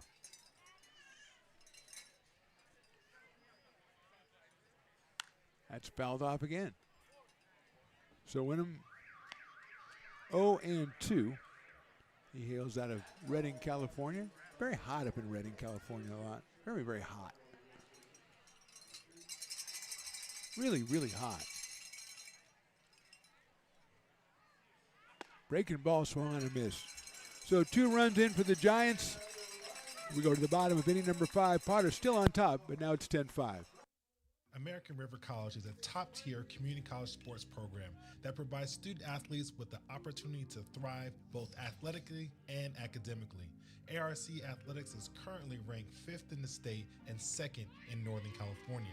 With over 19 sports programs, our athletes compete with the region's best athletes.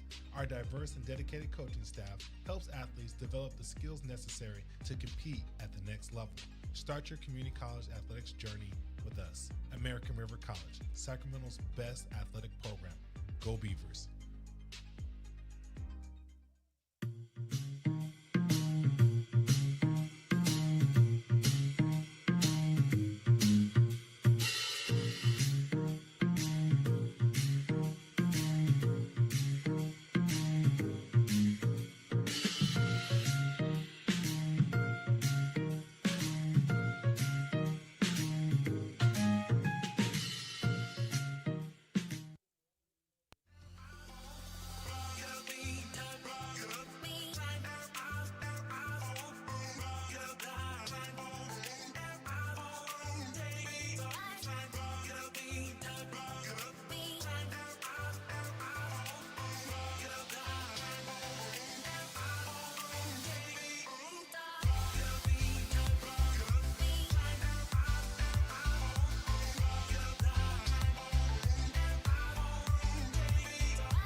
Bottom of the fifth inning, we've got Kyle Pedersen, who is the right fielder now.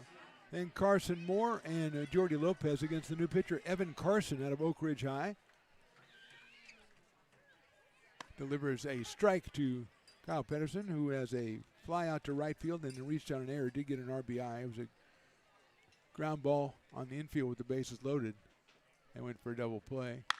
There's a sharp grounder down to third, scooped up by Shaw across the diamond, and he'll get him by a step.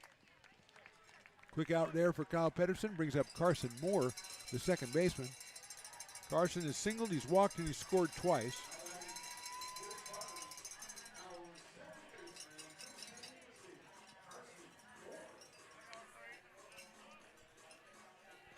Carson singled and scored in the second, walked and scored in the third. Hits it out to left field. Berg gives chase and makes a nice running catch. So 2 quick outs here for the new pitcher, Evan Carson, and he will now greet Jordy Lopez. And by greet, I mean he'll try to get him out, which has not been anybody's forte tonight. Jordy is single in the first, is double in the second, and a walk in the third. He has 2 RBIs. He has scored 1 run.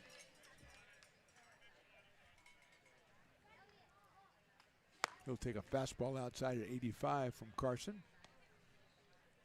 So Malloy went the first 2+, then McCall for 2, and now Carson here in the 5th. Lopez takes a ball, 2-0.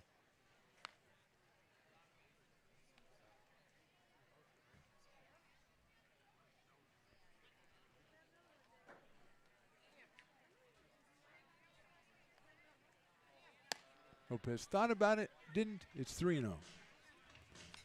Ryan Jackson on deck.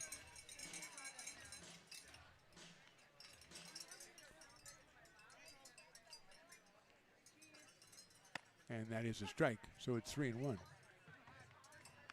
Jordy left it early. He didn't throw the bat or anything yet, so it's okay.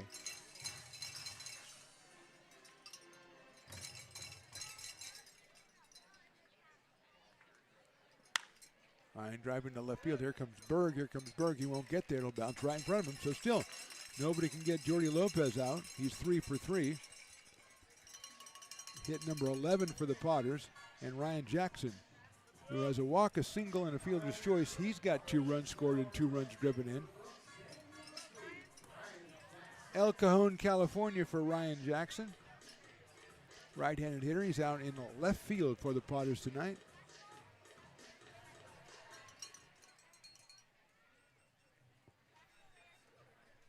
See if Lopez wants to take off here. Carson delivers a breaking ball too high. 1-0. Carson gets it to the plate pretty quickly, it looked like, out of the stretch.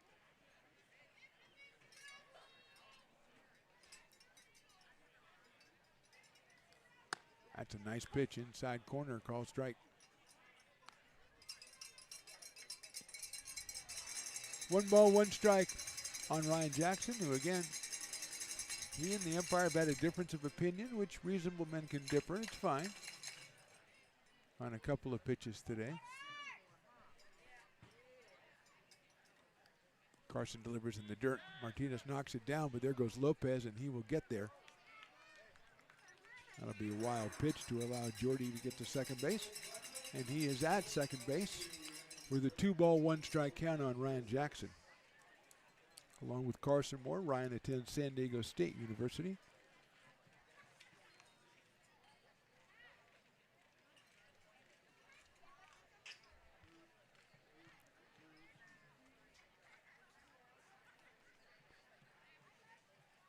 That's fouled off on the inside corner there, 2-2.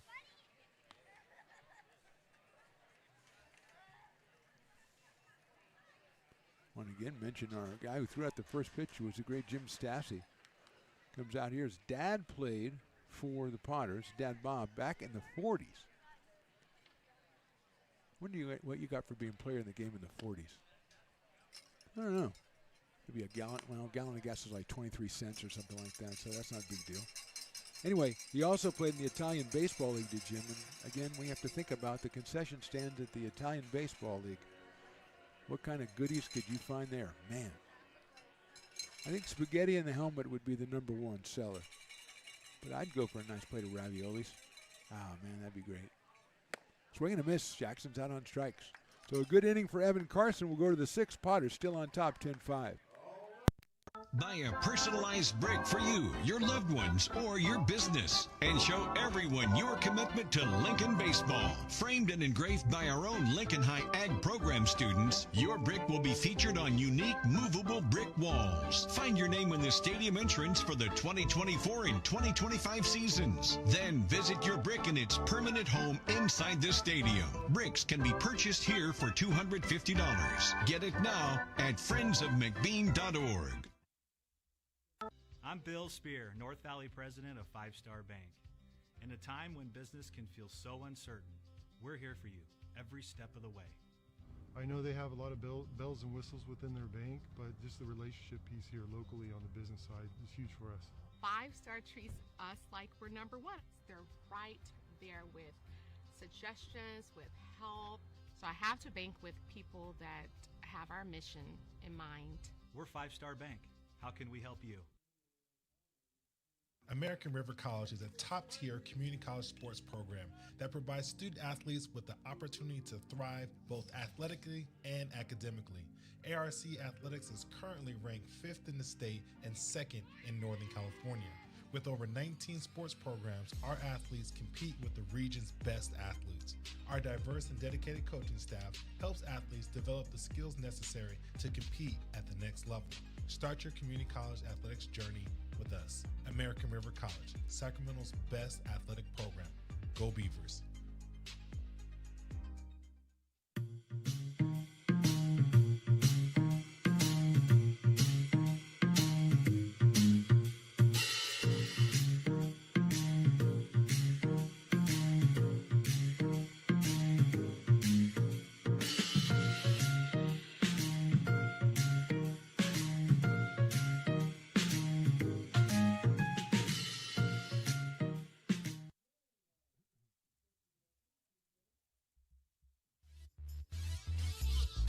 Top of the 6th inning, Landon Plout on the mound for the Potters. He'll take on the Giants. Top of the order, Miller, Lindsay, and Fox. Great exchange down here from the family who's sitting on the best seats in the house from Marcy Willie. That the Shaved Ice family, the dad was talking to the little kid and said, "No, you can't go over there. You've already fallen over once." And I thought that was very apropos. I don't know how many times I've said that. But it's Father's Day. That's part of what a father does. You know, gentle teaching like that. No, you've already fallen over once. You can't really walk over there. Here's Brody Miller. A couple of ground outs to second and a strikeout for the shortstop from the Giants, as Plout's curveball is outside for a ball. Brody from Yuba City High School.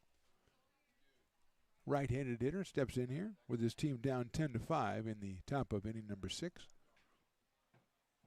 He swings and misses at that offering from Landon at 85 miles an hour. Now I have to see this kid's going to start walking and see if he'll fall over. Nope. Well, he's teetering. Oh, there he goes. Oh, he's carefully going down the stairs. 1-2. Well, a lot of that shaved ice ended up on the floor. Isn't that crazy? That never happens. Well, he got some on his sandal, so he's going to pour water on it. Excellent job. Excellent problem-solving skills, young man. Good job, Dad. 1-2. And just misses outside with the breaking ball. 2-2. LT Lindsay to follow him.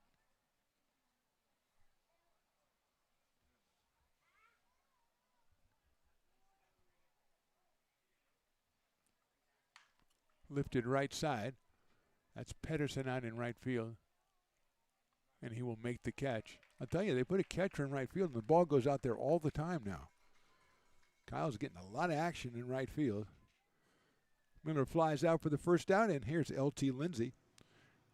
Popped out to third, was hit by a pitch, and walked for LT. So he's been on base twice, one of them kind of painful, but he did score a run back in the third, so that alleviated some of his suffering. He'll swing and miss at that one. 86 from Landon. 0-1.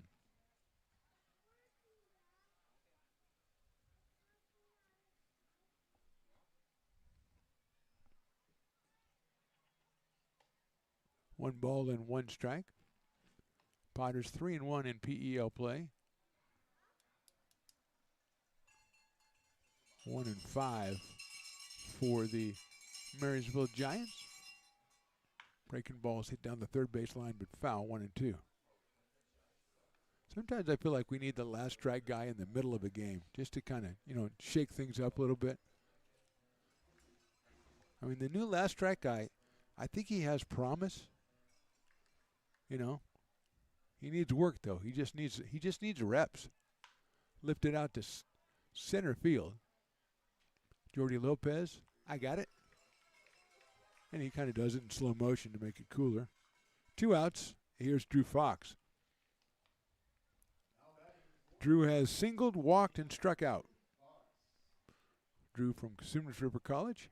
Plays in the Big 8 Conference, one of the best community college conferences in the state, if not the best. Always tremendous teams out of Delta and Santa Rosa, Sac City, Sierra. Grounder up the middle off the glove of the pitcher. It's going to slow it down for Cash Brennan to throw him out at first base. So it goes 1-6-3, and it's a good inning for Plout. Bottom of the 6th coming up, Potters on top 10-5. Hey, Potters fans, want to keep restoring and renovating historic McBean Stadium? Now you can become a member of Friends of McBean. Annual membership start at $50. Become a member now at friendsofmcbean.org. This job is the Esplanade Turkey Creek phases 4 and 5. Our scope of work for this project is full scope, so we've got all the underground, all the joint trench, and all the top side included with it. We're putting in sewer pipe, manholes. We're not doing services yet. We go through and do all the main line, and then we come back and do all the services after that. I would say this project right here, the one we're working on, is probably about a 2-month project. It's very costly to the developer, so beating the schedule is very important, more important than most projects. It's got a lot of groundwater, so we've got an extensive groundwater pump system in place. It's just cool to be a part of the built environment and know that for the next 100 years that people are going to use and enjoy what we've created here today.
Hudson Sadler's the new pitcher for the Marysville Giants out of Reno, Nevada, and Mendocino College. It'll be Mason Belding, who came into the game in Aiden Diome's spot to lead us off. Aiden was 1 for 3 with an RBI. Hit the ball hard all 3 times. Belding hits it high in the air to left field. Berg goes back, still going back, and he can't see it, and it bounces a ground rule double. So the sun's still affecting the ball game, and Jackson Berg really never located that one, it didn't look like. Belding hit it very hard, and he's got himself a double. Hit number 12 for the Potters, and it brings up Cooper Smith. who came on for Brady Dobson back in the 5th inning. Dobson will end the day 3 at-bats, 1 hit, 1 run, and 1 run batted in. Gives him 8 on the season. So Cooper Smith taking over from Coeur d'Alene, Idaho. High fly ball right field. Hit pretty well right center field. And center fielder Lindsey has room. Makes the catch. The tag is made. And the tag will be a successful one, but he falls off the bag. And I think he's still safe, though. I haven't seen any indication that he's not.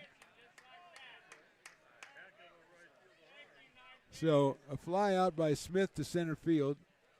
Belding advances and then just stepped on top of the bag and slipped, but somehow stayed in contact with the base. Amazing feat of athleticism by Mason. Then maybe they teach baseballing at Del Oro High School. Okay, run into the base and just fall, because he was really good at it. Here's Luke Euler. Actually, this is Shane Miller who took over for Luke Euler. Luke was 3 for 3, scored twice, and drove in 1. So here's Miller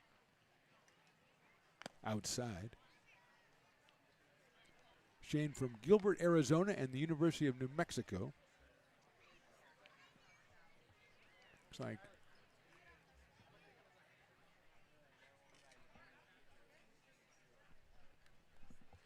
that is a ball. Jackson Henderson's on deck, but he's not next up. As far as I got Cash Brennan. So Miller, 2 balls and 1 strike. That's a nice pitch. Oh, ball.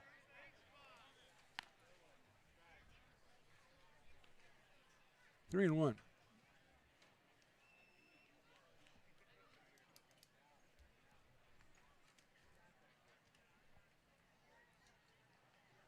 That is ball 4.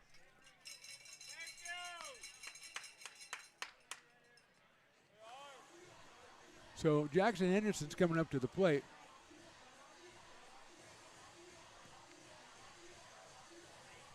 But I have Cash Brennan as the next hitter because Belding was in for Diome, then Smith for Dobson, and then Miller for Euler. It should be Cash Brennan.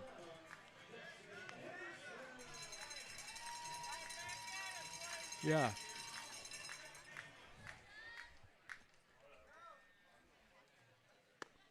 So that's a strike to Henderson.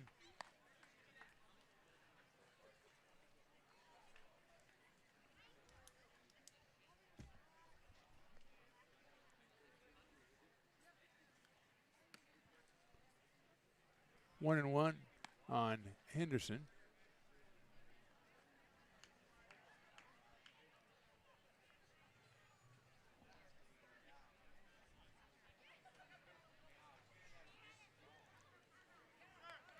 That's it high in the air to left field and deep. Berg's going back, and it is gone.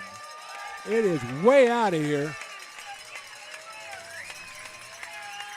Way out of here for Jackson Henderson. All the way to Tuscaloosa.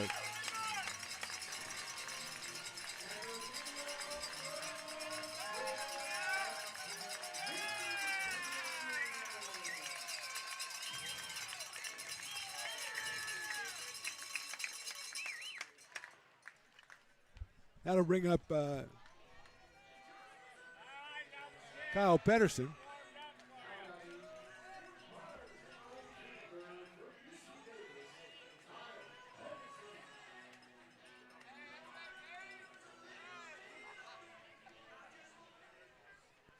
So Henderson, that one was just crushed.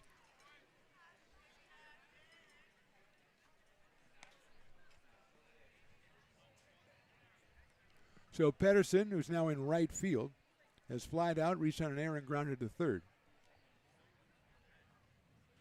That's a ball.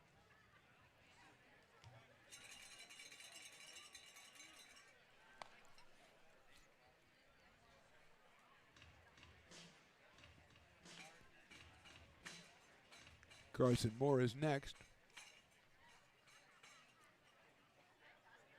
That is also a ball. 2-0. Henderson's third home run. He now has 10 runs batted in.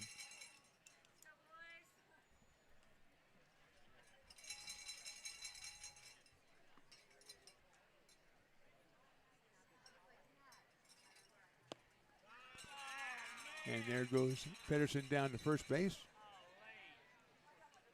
Hit by the pitch. Brings up Carson Moore, who singled, walked, and fly to left. One out here in the inning.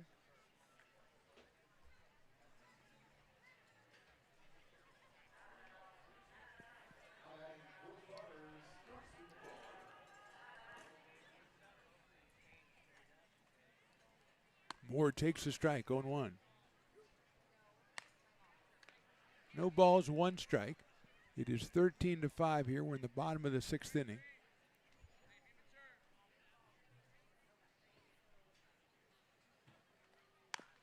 There's a good pitch right there. It came in on the hands of Carson Moore. He fouled it off. So it's 0-2.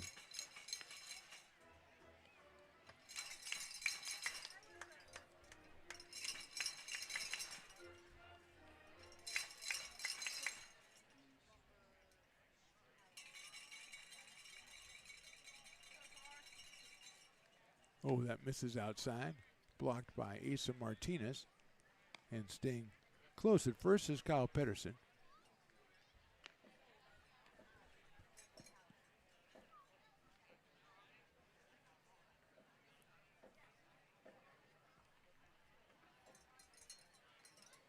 Moore takes call, strike 3. Second out of the inning is a strikeout of Carson Moore, and that'll bring up Jordy Lopez, who has been pretty good today. Single, double, walk, single. Run scored, RBI, RBI.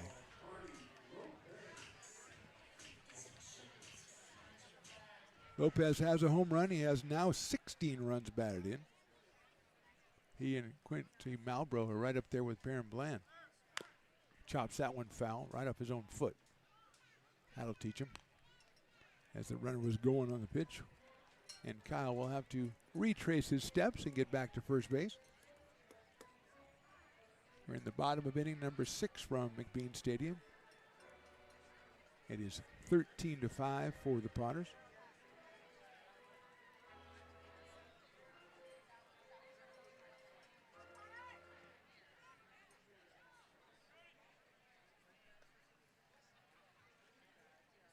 That is inside for a ball. 1-1.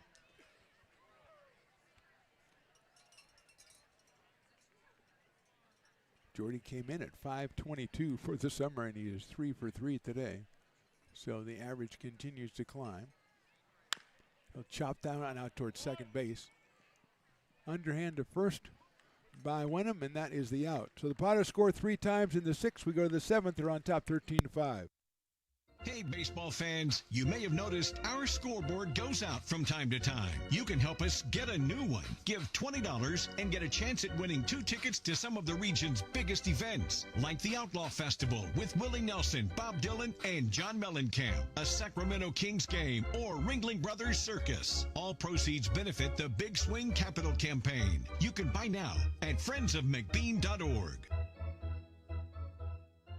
Hey everyone, this is Alex with the Downtown Lincoln Association. We're super excited to kick off Lincoln Loves Local, a new campaign designed to spotlight amazing businesses that make Lincoln so unique. We partnered with Dalila from UN Social Agency to create short, high-quality videos that help boost your visibility and reach right here in the Lincoln community. Each video will be shared on DLA's social media and newsletter, making it easy for locals to discover and support your business. So let's celebrate what makes Lincoln special together. Lincoln provides all the charm of a small town, yet still provides access to excellent local medical care. At Lincoln Urgent Care, you can find expert services and a compassionate staff available 7 days a week. A friendly front desk staff will welcome you when you come into our brand new facility. Your wait time will be minimal at our walk-in clinic, unlike the emergency room. From broken bones and lacerations to allergies, flu shots, and illnesses, we treat a variety of urgent medical conditions. What sets us apart is not just our central location in Lincoln, but the convenience of our extended hours, including weekends. We've become Lincoln's first choice for urgent care because we treat patients of all ages for a variety of conditions and take most insurances. We're proud to be an approved provider for veterans and welcome in our military patients. From our family to yours, we're here when you need us.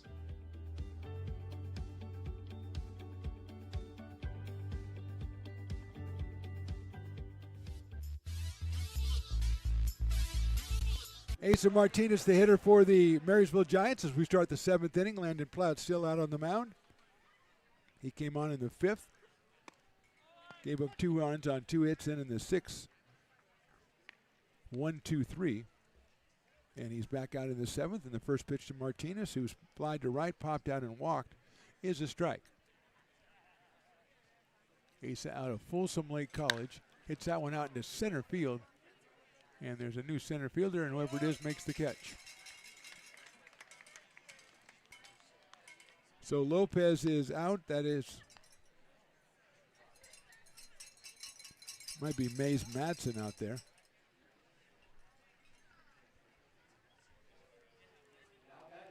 So Madsen takes over in center field for Jordy Lopez, who will take the rest of the night off. And Zane Al-Hassawi will be the hitter, and he has been a good one tonight, 3 for 3. Inside for a ball. Zane from Yuba College out of Oak Ridge High School. Singled in the 2nd inning, singled in a run in the 3rd, and then singled and scored, and that was in the 5th. Hits that one high in the air and well to left field. Back goes the Potters left fielder at the fence, makes the catch. That's Ryan Jackson. So Jackson makes the catch on a ball that Al-Hassawi hit very well, but just quite well enough. 2 quick outs in the inning. Aiden Sutton is your hitter. The native of Wheatland, California, has driven in 2 runs. He has a double and a fielder's choice, and has also hit into a double play. So 1 for 3 tonight with the 3 RBI for Aiden. 2 quick outs here in the 7th for Landon Plout. And it's ground ball right back up the middle, and Sutton has himself his second base hit. As soon as you say 2 quick outs, you know the next guy's getting on base. That's just what happens. And that will bring up Tucker Shaw, who's been hit by a pitch, walked, and struck out. Got another massive 50-50 coming out over here. Got a lot of cash up here for some reason. So Shaw with Sutton at first. Shaw out of Folsom Lake College. I believe they're the Falcons. Swings and misses. 0-1. So in our home run derby, none of us took Jackson Henderson, and that would have been the smart pick. Swing and a miss again. Actually, Jackson should have saved 45 or 50 feet off that one. He could put it on a different home run, because that thing was just blasted over the shed in left field. Quick 0-2. And it's a ball, 1-2. Very pleasant evening out here. Father's Day, Sunday out at the McBean Stadium. Sunday at the ballpark. Breaking ball, call strike 3. Plout gives up a hit, but nothing else. We go to the bottom of the 7th. Potters fans, let's stretch it out on Father's Day. We're on top 10, 13-5. Potters fans, want to keep restoring and renovating historic McBean Stadium? Now you can become a member of Friends of McBean. Annual membership start at $50. Become a member now at friendsofmcbean.org. This job is the Esplanade at Turkey Creek phases 4 and 5. Our scope of work for this project is full scope, so we've got all the underground, all the joint trench, and all the top side included with it. We're putting in sewer pipe, manholes. We're not doing services yet. We go through and do all the main line, and then we come back and do all the services after that. I would say this project right here, the one we're working on, is probably about a 2-month project. It's very costly to the developer, so beating the schedule is very important, more important than most projects. It's got a lot of groundwater, so we've got an extensive groundwater pump system in place. It's just cool to be a part of the built environment and know that for the next 100 years that people are going to use and enjoy what we've created here today.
Bottom of inning number 7, it's Leo Hoskins out on the mound, number 33 for the Giants. He will face Ryan Jackson, then Mason Belding and Cooper Smith for the Potters.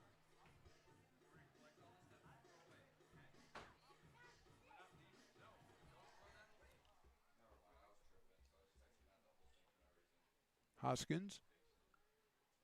First pitch is an off-speed pitch, is outside for a ball. Potters with 2 in the first, 3 in the second, 5 in the third, and then 3 more in the sixth on the Jackson Henderson home run.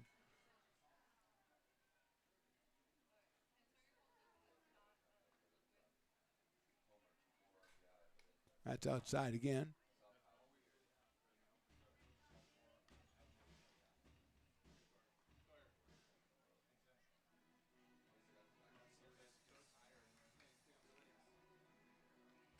Looks like Leo's out of Wheatland Union High School.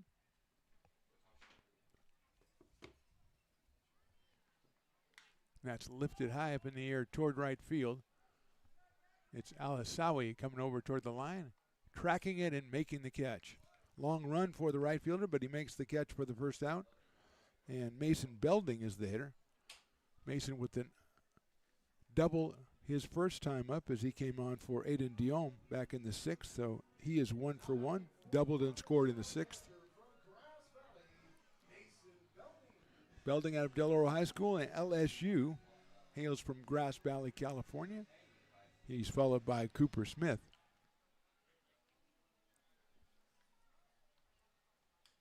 That's down low from Hoskins. Malloy, McCall, Carson, Sadler, and now Hoskins for the Giants here.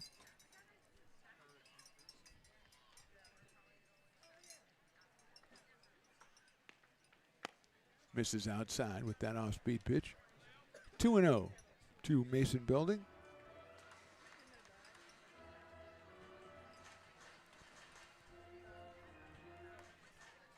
Potters with 13 hits tonight.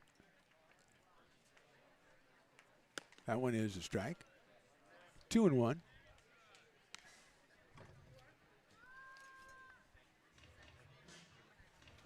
Giants have managed 7 hits off of 4 Potters pitchers.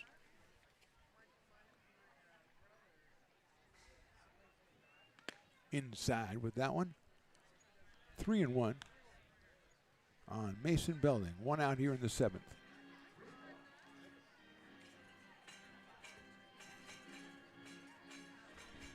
Don't know when the next time the Potters will meet up with these Marysville Giants. Have to look on the old schedule. Check swing, that's in there for a strike.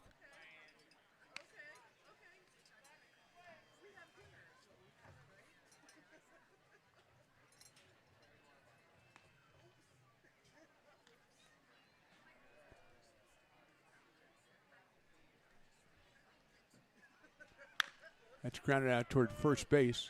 Backhanded, pitcher covering, and he got there in time. Good play over there by Aiden Sutton, and covering was Hoskins. Belding is retired. 3-1, and here is Cooper Smith. Cooper came on in the 6th inning for Brady Dobson, flied out to center field. So he is 0 for 1.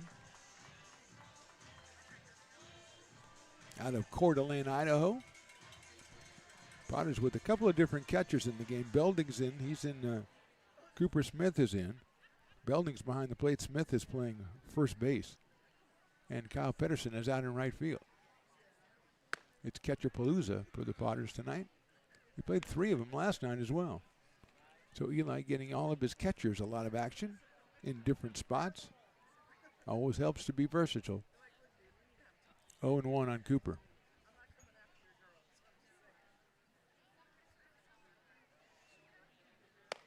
1-1 to Cooper. Parking lot Potters representing. Don's down there, chatting people up. He's kind of an ambassador, unofficial, but an ambassador nonetheless for the Potters. In-stadium ambassador. Sharply hit, but foul down the first base line. So we'll go to 1 ball and 2 strikes.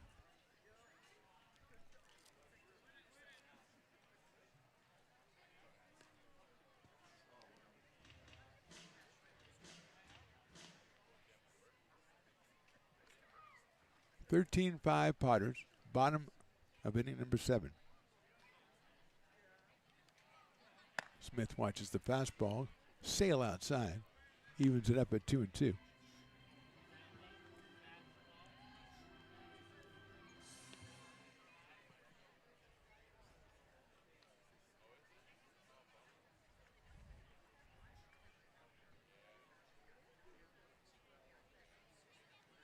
Breaking ball call, strike 3. So Hoskins comes in, pitches pretty well, 1-2-3. We'll go to the 8th inning. Potters on top 13-5.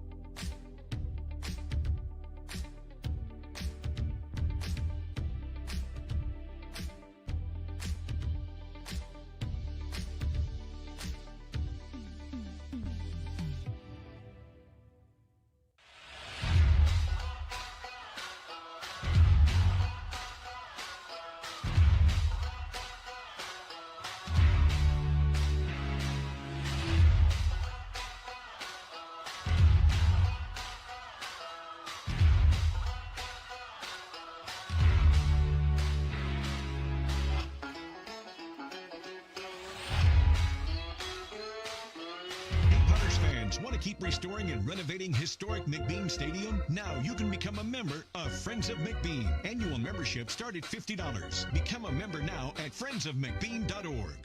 When it comes to your home's maintenance and repairs, Jeffers Resource Group has you covered. Our handyman services offer a comprehensive range of expertise, from minor carpentry to drywall, electrical and flooring for property managers, landlords, and renters alike. We ensure that every job is completed to the highest standards, so you can have peace of mind. Contact us today to discover how Jeffers Resource Group can help keep your home in top shape.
Top of the 8th inning, Dylan Schmidt on the mound for the Potters. He delivers a strike. Dylan is out of Roseville, California, Cal State University of San Marcos. He's facing Jackson Berg here, then David Wenham, and the top of the order, Brody Miller. Fouled out of play. Jackson has singled, struck out, and flied to center. Some changes for the Potters. Mason Belding has gone to third base. Ethan Johnson is now catching. We had Cooper Smith at first. We still have Brennan at short, and as far as we know, Carson Moore at second, Ryan Jackson in left, Mace Madsen in center, and Kyle Pedersen in right. Breaking ball, call strike 3. Beautiful pitch.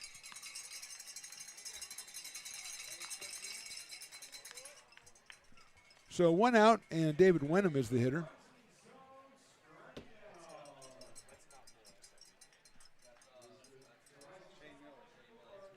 So Shane Miller has moved from third over to second, and Moore now, I'm being told, is over at shortstop.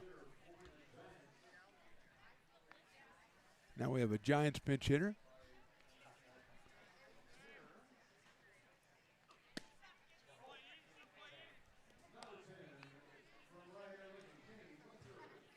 So Kenny Winter is the hitter, batting for Wenham. He chops that one foul at the plate. David Wenham was 1 for 3 with an RBI while he was in there. And Kenny Winters out of Lincoln will take a spot.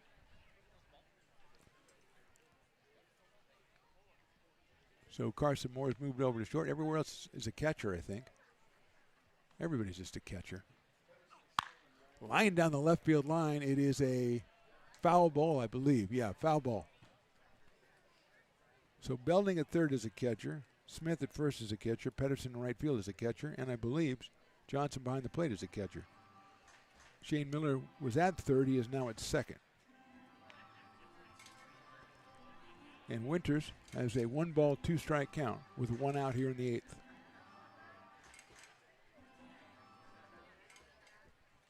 Brody Miller waits on deck. Schmidt delivers, check swing. Did he go? I don't think he did. And the umpire says no, he did not. Was hoping maybe the umpire would see fit to say he did, but he didn't. Somebody just went and got some kettle corn down at Fat Cat. They do great job on the kettle corn. Great job. You will be happy, sir, about the kettle corn. I don't know about the rest of that stuff you got. Like a sundae. Oh, okay, that's for the missus. All right, well done. It's Father's Day. Somebody else should have went and got the stuff for him, right? Even Evan thinks that. Winters staying alive at the plate.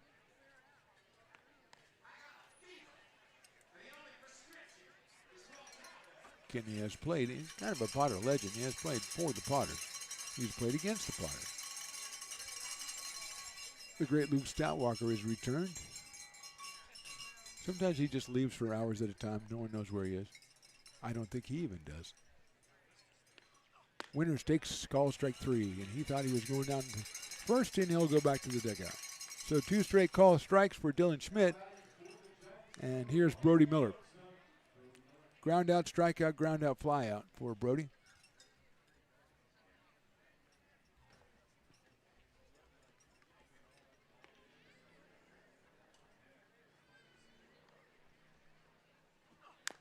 Chops that one foul. 0-1. Potters off tomorrow, then on the road to Healdsburg and Solano, or probably Fairfield, Healdsburg and Fairfield. Then home to the Mudcats on Thursday, LincolnPotters.com for tickets. And Friday, the Fresno Grizzlies are in town, a non-league matchup. Hit sharply, third baseman gets it over to first, and he got him, and that is Belding to Smith. All catchers on that play. Well done, fellas. We'll go to the bottom of the 8th. Potters on top by 8. Lincoln provides all the charm of a small town, yet still provides access to excellent local medical care. At Lincoln Urgent Care, you can find expert services and a compassionate staff available 7 days a week. Our friendly front desk staff will welcome you when you come into our brand new facility. Your wait time will be minimal at our walk-in clinic, unlike the emergency room. From broken bones and lacerations to allergies, flu shots, and illnesses, we treat a variety of urgent medical conditions. What sets us apart is not just our central location in Lincoln, but the convenience of our extended hours, including weekends. We've become Lincoln's first choice for urgent care because we treat patients of all ages for a variety of conditions and take most insurances. We're proud to be an approved provider for veterans and welcome in our military patients. From our family to yours, we're here when you need us.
We are in the bottom of the 8th inning. Mark the Phantom Low along with Evan the engineer.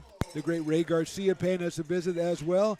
It'll be Shane Miller starting us off here in the 8th inning against the new pitcher Maddox McMains, the 6th pitcher for the Giants. Hoskins was in there, did pretty well, got 3 up, 3 down with a strikeout. And here's the left-hander's delivery to Miller, and that is a strike. Anxious to see who's on deck, to be honest with you.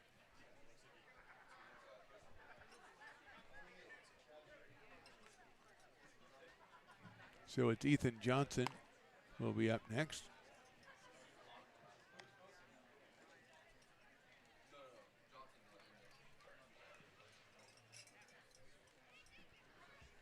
So it's 1-1 on Shane. Takes that one down low, 2-1. He's out of Gilbert, Arizona. Came on in the 6th inning, got a base on balls.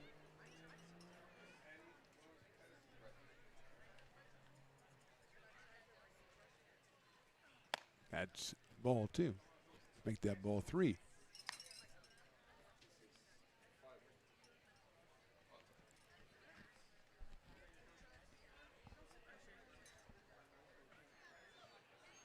That's fouled back to the screen, so we'll go full count on the first batter in the bottom of the 8th, Shane Miller.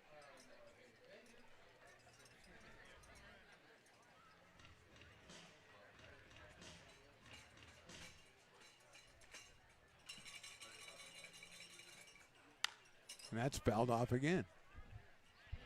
So Shane staying alive up there. 3 balls and 2 strikes.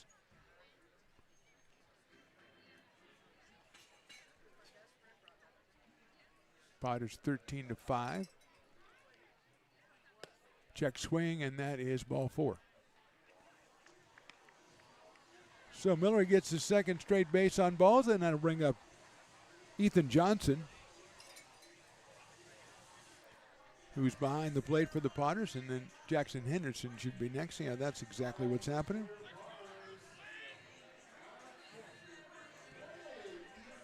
So here's Johnson for his first at bat. Left-handed hitter against the left-hander Maddox McMains.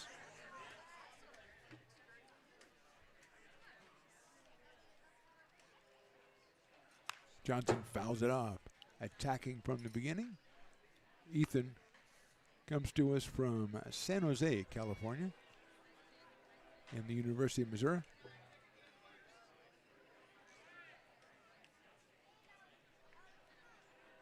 Oh, and 1. Nice pitch inside corner. 0-2.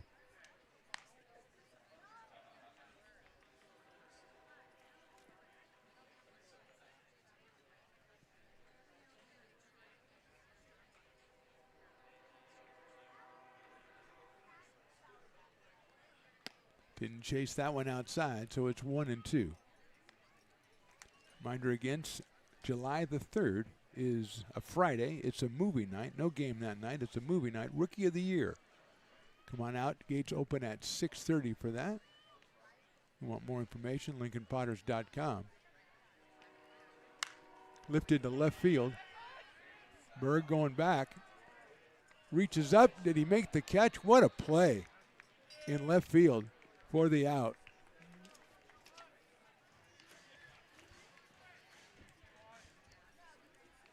So Johnson has an extra base hit taken away on a great play by the left fielder Berg. Here's Jackson Henderson, who has grounded short, walked, flied to left, and then hit a 3-run home run back in the 6th inning, which was a massive blast. He has Miller over at first. 3rd home run of the season for Jackson, and he has now 10 runs batted in as he takes a strike from McMains on that one, 80 miles an hour. Right down the middle. Miller leading over at first base.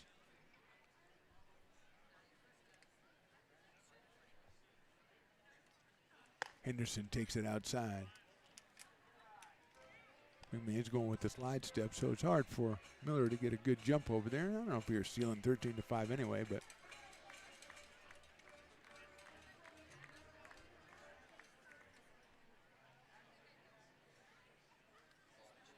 That's popped up right side. Foul territory. Sutton, and he makes the catch on his knees almost for the out. 2 outs, and Kyle Pedersen comes up. You know, the fact that the Potters had a third baseman, a catcher playing third, throw it to a catcher playing first, is the second greatest Potters catcher's fact, Ray Garcia. You'll know this. There was a catcher who once played all 9 positions in one game for the Potters. Do you remember his name? And I told him they should do this because he was that kind of a player. Do you remember his name? There goes the runner. The throw to second is on a hop and not in time.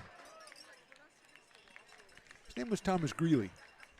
Thomas Greeley played all 9 positions in one game. So catchers do crazy things here. And I think it's because of Logan Worm.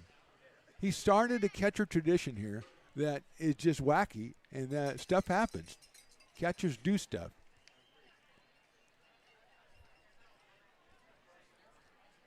Pedersen, who's a catcher, fouls that one off, which is not so weird.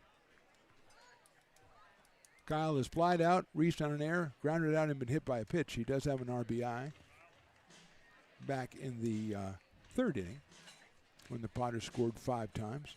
Kind of broke it open. Giants came back with 2 in the 5th. And then Henderson's 3-run blast put it out of reach. Pedersen takes down low.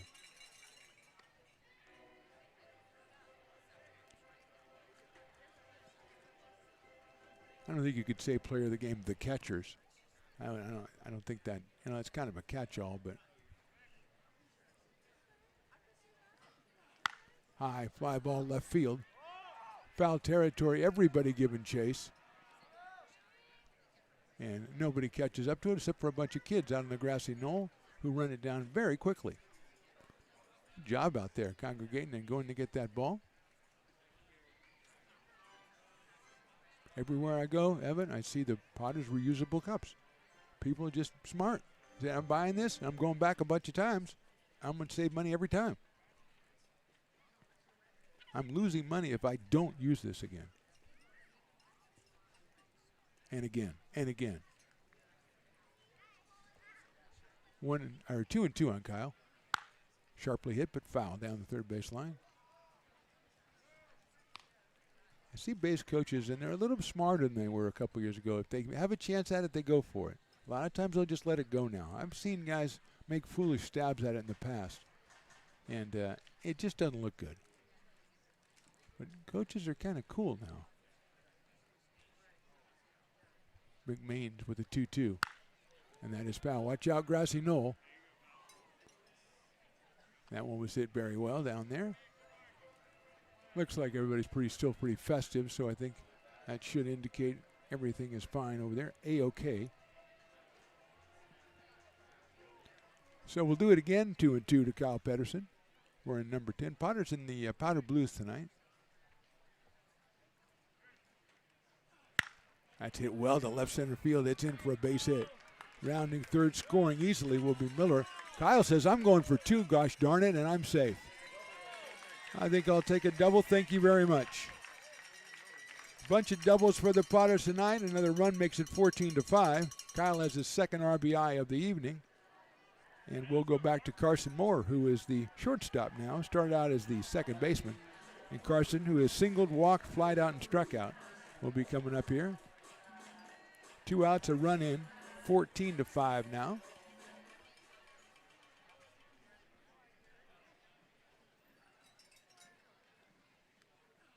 Breaking ball inside. 1-0. Willie's got the standing order with Saboris to Mexico for the Burrito Bowl at the, 8th inning every night, Willie? What is this? What kind of scammer's working here? I work here too, you know. I mean, come on.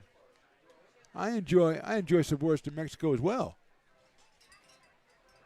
I mean, I know you get dinner, I got a bobblehead. I don't know if that's fair. You get dinner all the time. I got one bobblehead.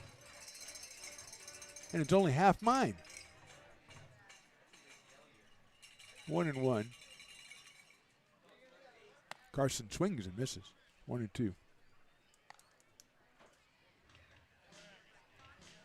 1 ball, 2 strikes. Carson at 298 coming in. He has scored 2 runs tonight.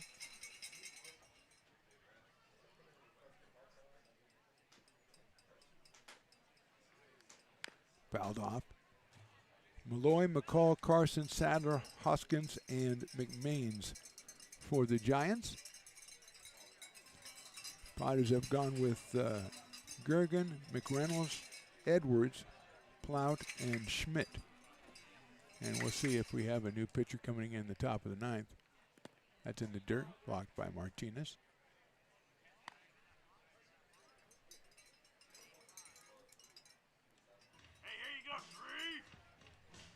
Should be Mays Madsen on deck.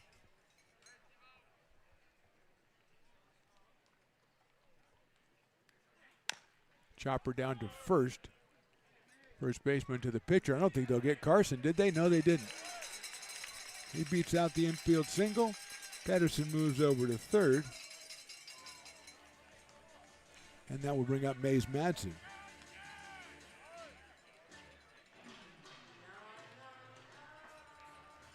So Jordy Lopez was 3 for 4. Scored a run and drove in 2. So he's been on a roll. So Mays will be up for his first time. He comes to us out of St. George, Utah, also Utah Tech University.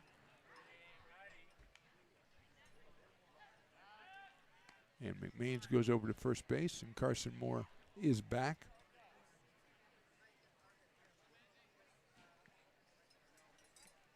Cooper Smith and Mays Madsen, both from Utah Tech University. High fastball.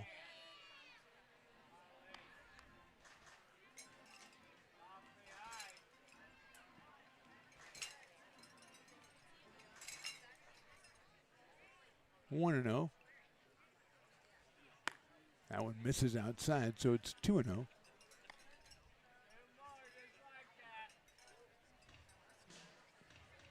Ryan Jackson on deck. Potters have scored once. They have runners at first and third, and that's a strike.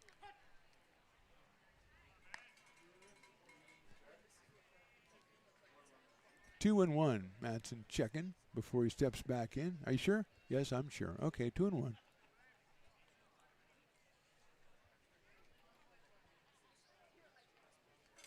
That one's a rip foul down the first base line.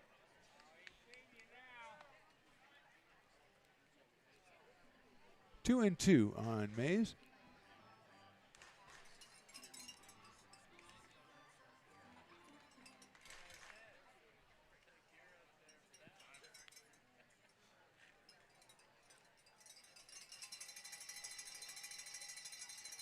McMains is set. He's got a runner at third, checks the runner at first, comes to the plate, outside. Full count. Happy Father's Day once again to everybody out there. If you couldn't join us here, we're glad you're joining us on the airwaves. Lincoln Potters Baseball on YouTube. Stones Broadcast Network is on YouTube. We'll take you both places. Like it and subscribe to it. 3-2 pitch is chopped out to second base. Scooped up to first by Mr. Wenham over there, and that is the third out of the inning. Potters score once. We'll go to the ninth inning. It's a 14-5 ball game.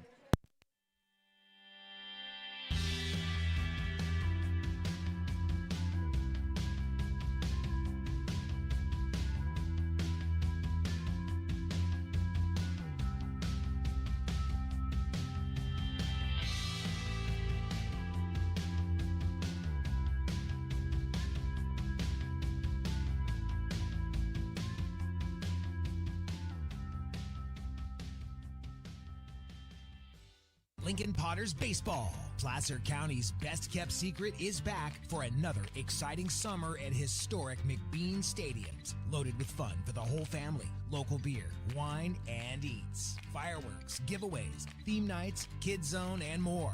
Come join in the fun and enjoy small-town baseball with Major League Entertainment. Tickets on sale now at LincolnPotters.com. Lincoln Potters Baseball. Come on out and join in the fun.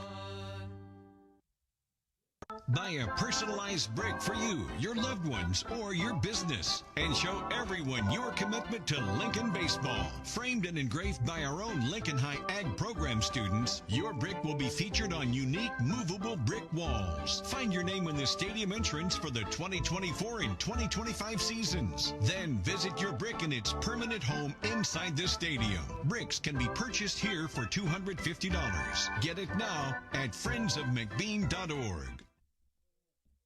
I'm Bill Spear.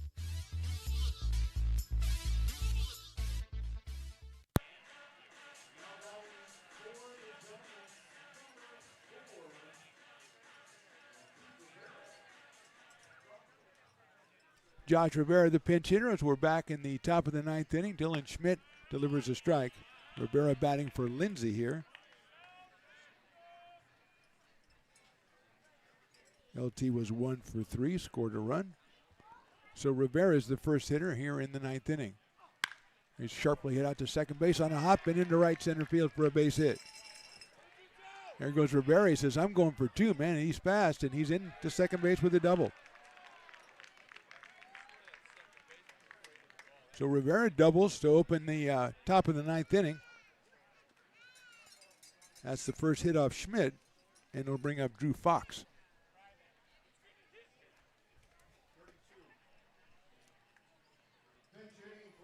Looks like Sam Marr comes in. So Marr will bat for Fox. Sam was the DH in last night's game, and he takes a check swing, and he went around for a strike.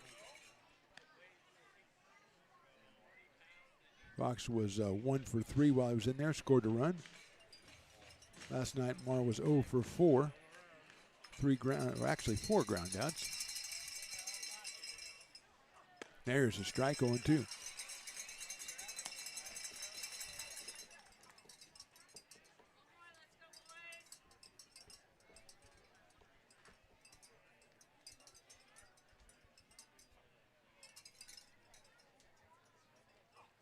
Pitch, trying to foul at the plate.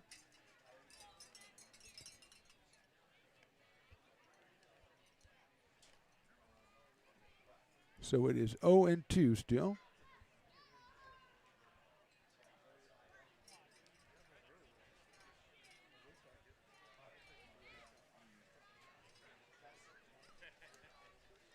No balls, 2 strikes. Rivera out at second base.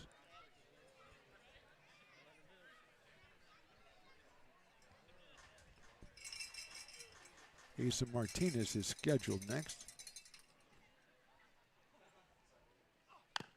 Chopped out in front of the mound. Tough play by the pitcher. He'll do the tag himself, which he does. Going to third is Rivera. Oh, had a little bit of a spin on it right there. And Dylan Schmidt, probably from his underhand delivery. So it is Asa Martinez, number 39. He's flied out, he's popped out, he's walked and flied out to center. So he's 0 for 3. He has scored a run in this one.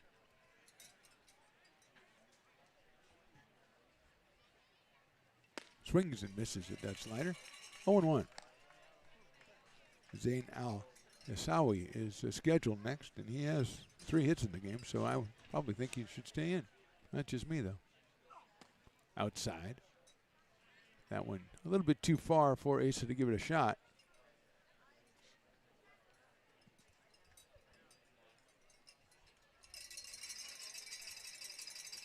Good cowbell representation here in the ninth inning by the Potters fans at McBean. 1-1 pitches hit down the right field line and foul. Watch out there. That could be car stuff. Took a big hop into the parking lot.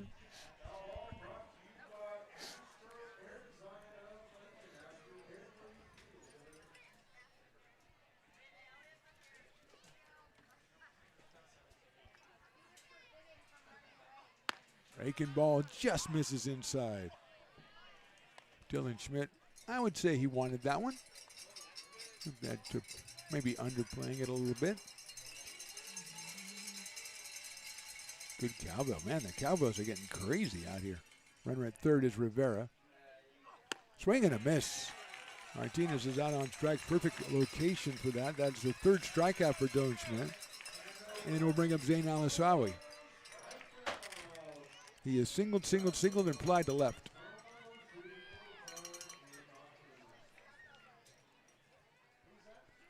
Actually, we have number 6 coming up.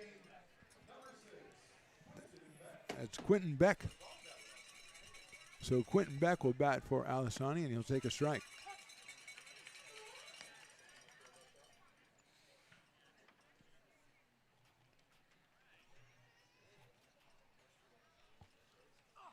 That is inside 1-1. Hassani was 3 for 4. He scored a run and drove one in. So a good night for Zane.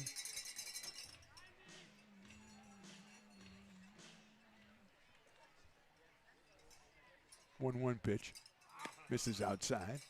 Rivera coming down the line from third base. He led off the inning with a double pinch hitter. Hit for L.T. Lindsay. And Josh got to third on the ground out by Sam Marr. 2-1 now on Quentin Beck. Swing and a miss, 2-2. Oh, maybe the last strike guy's here. Is he? There he is. Hey, all right, there he is for Father's Day, the last strike Father's Day guy. He's getting people on their feet. That's what he does. Trying to get strike 3 to end this ball game and send Potter fans home happy. The breaking ball is inside. Keep it going. Keep it going, buddy. Keep it going, last strike guy.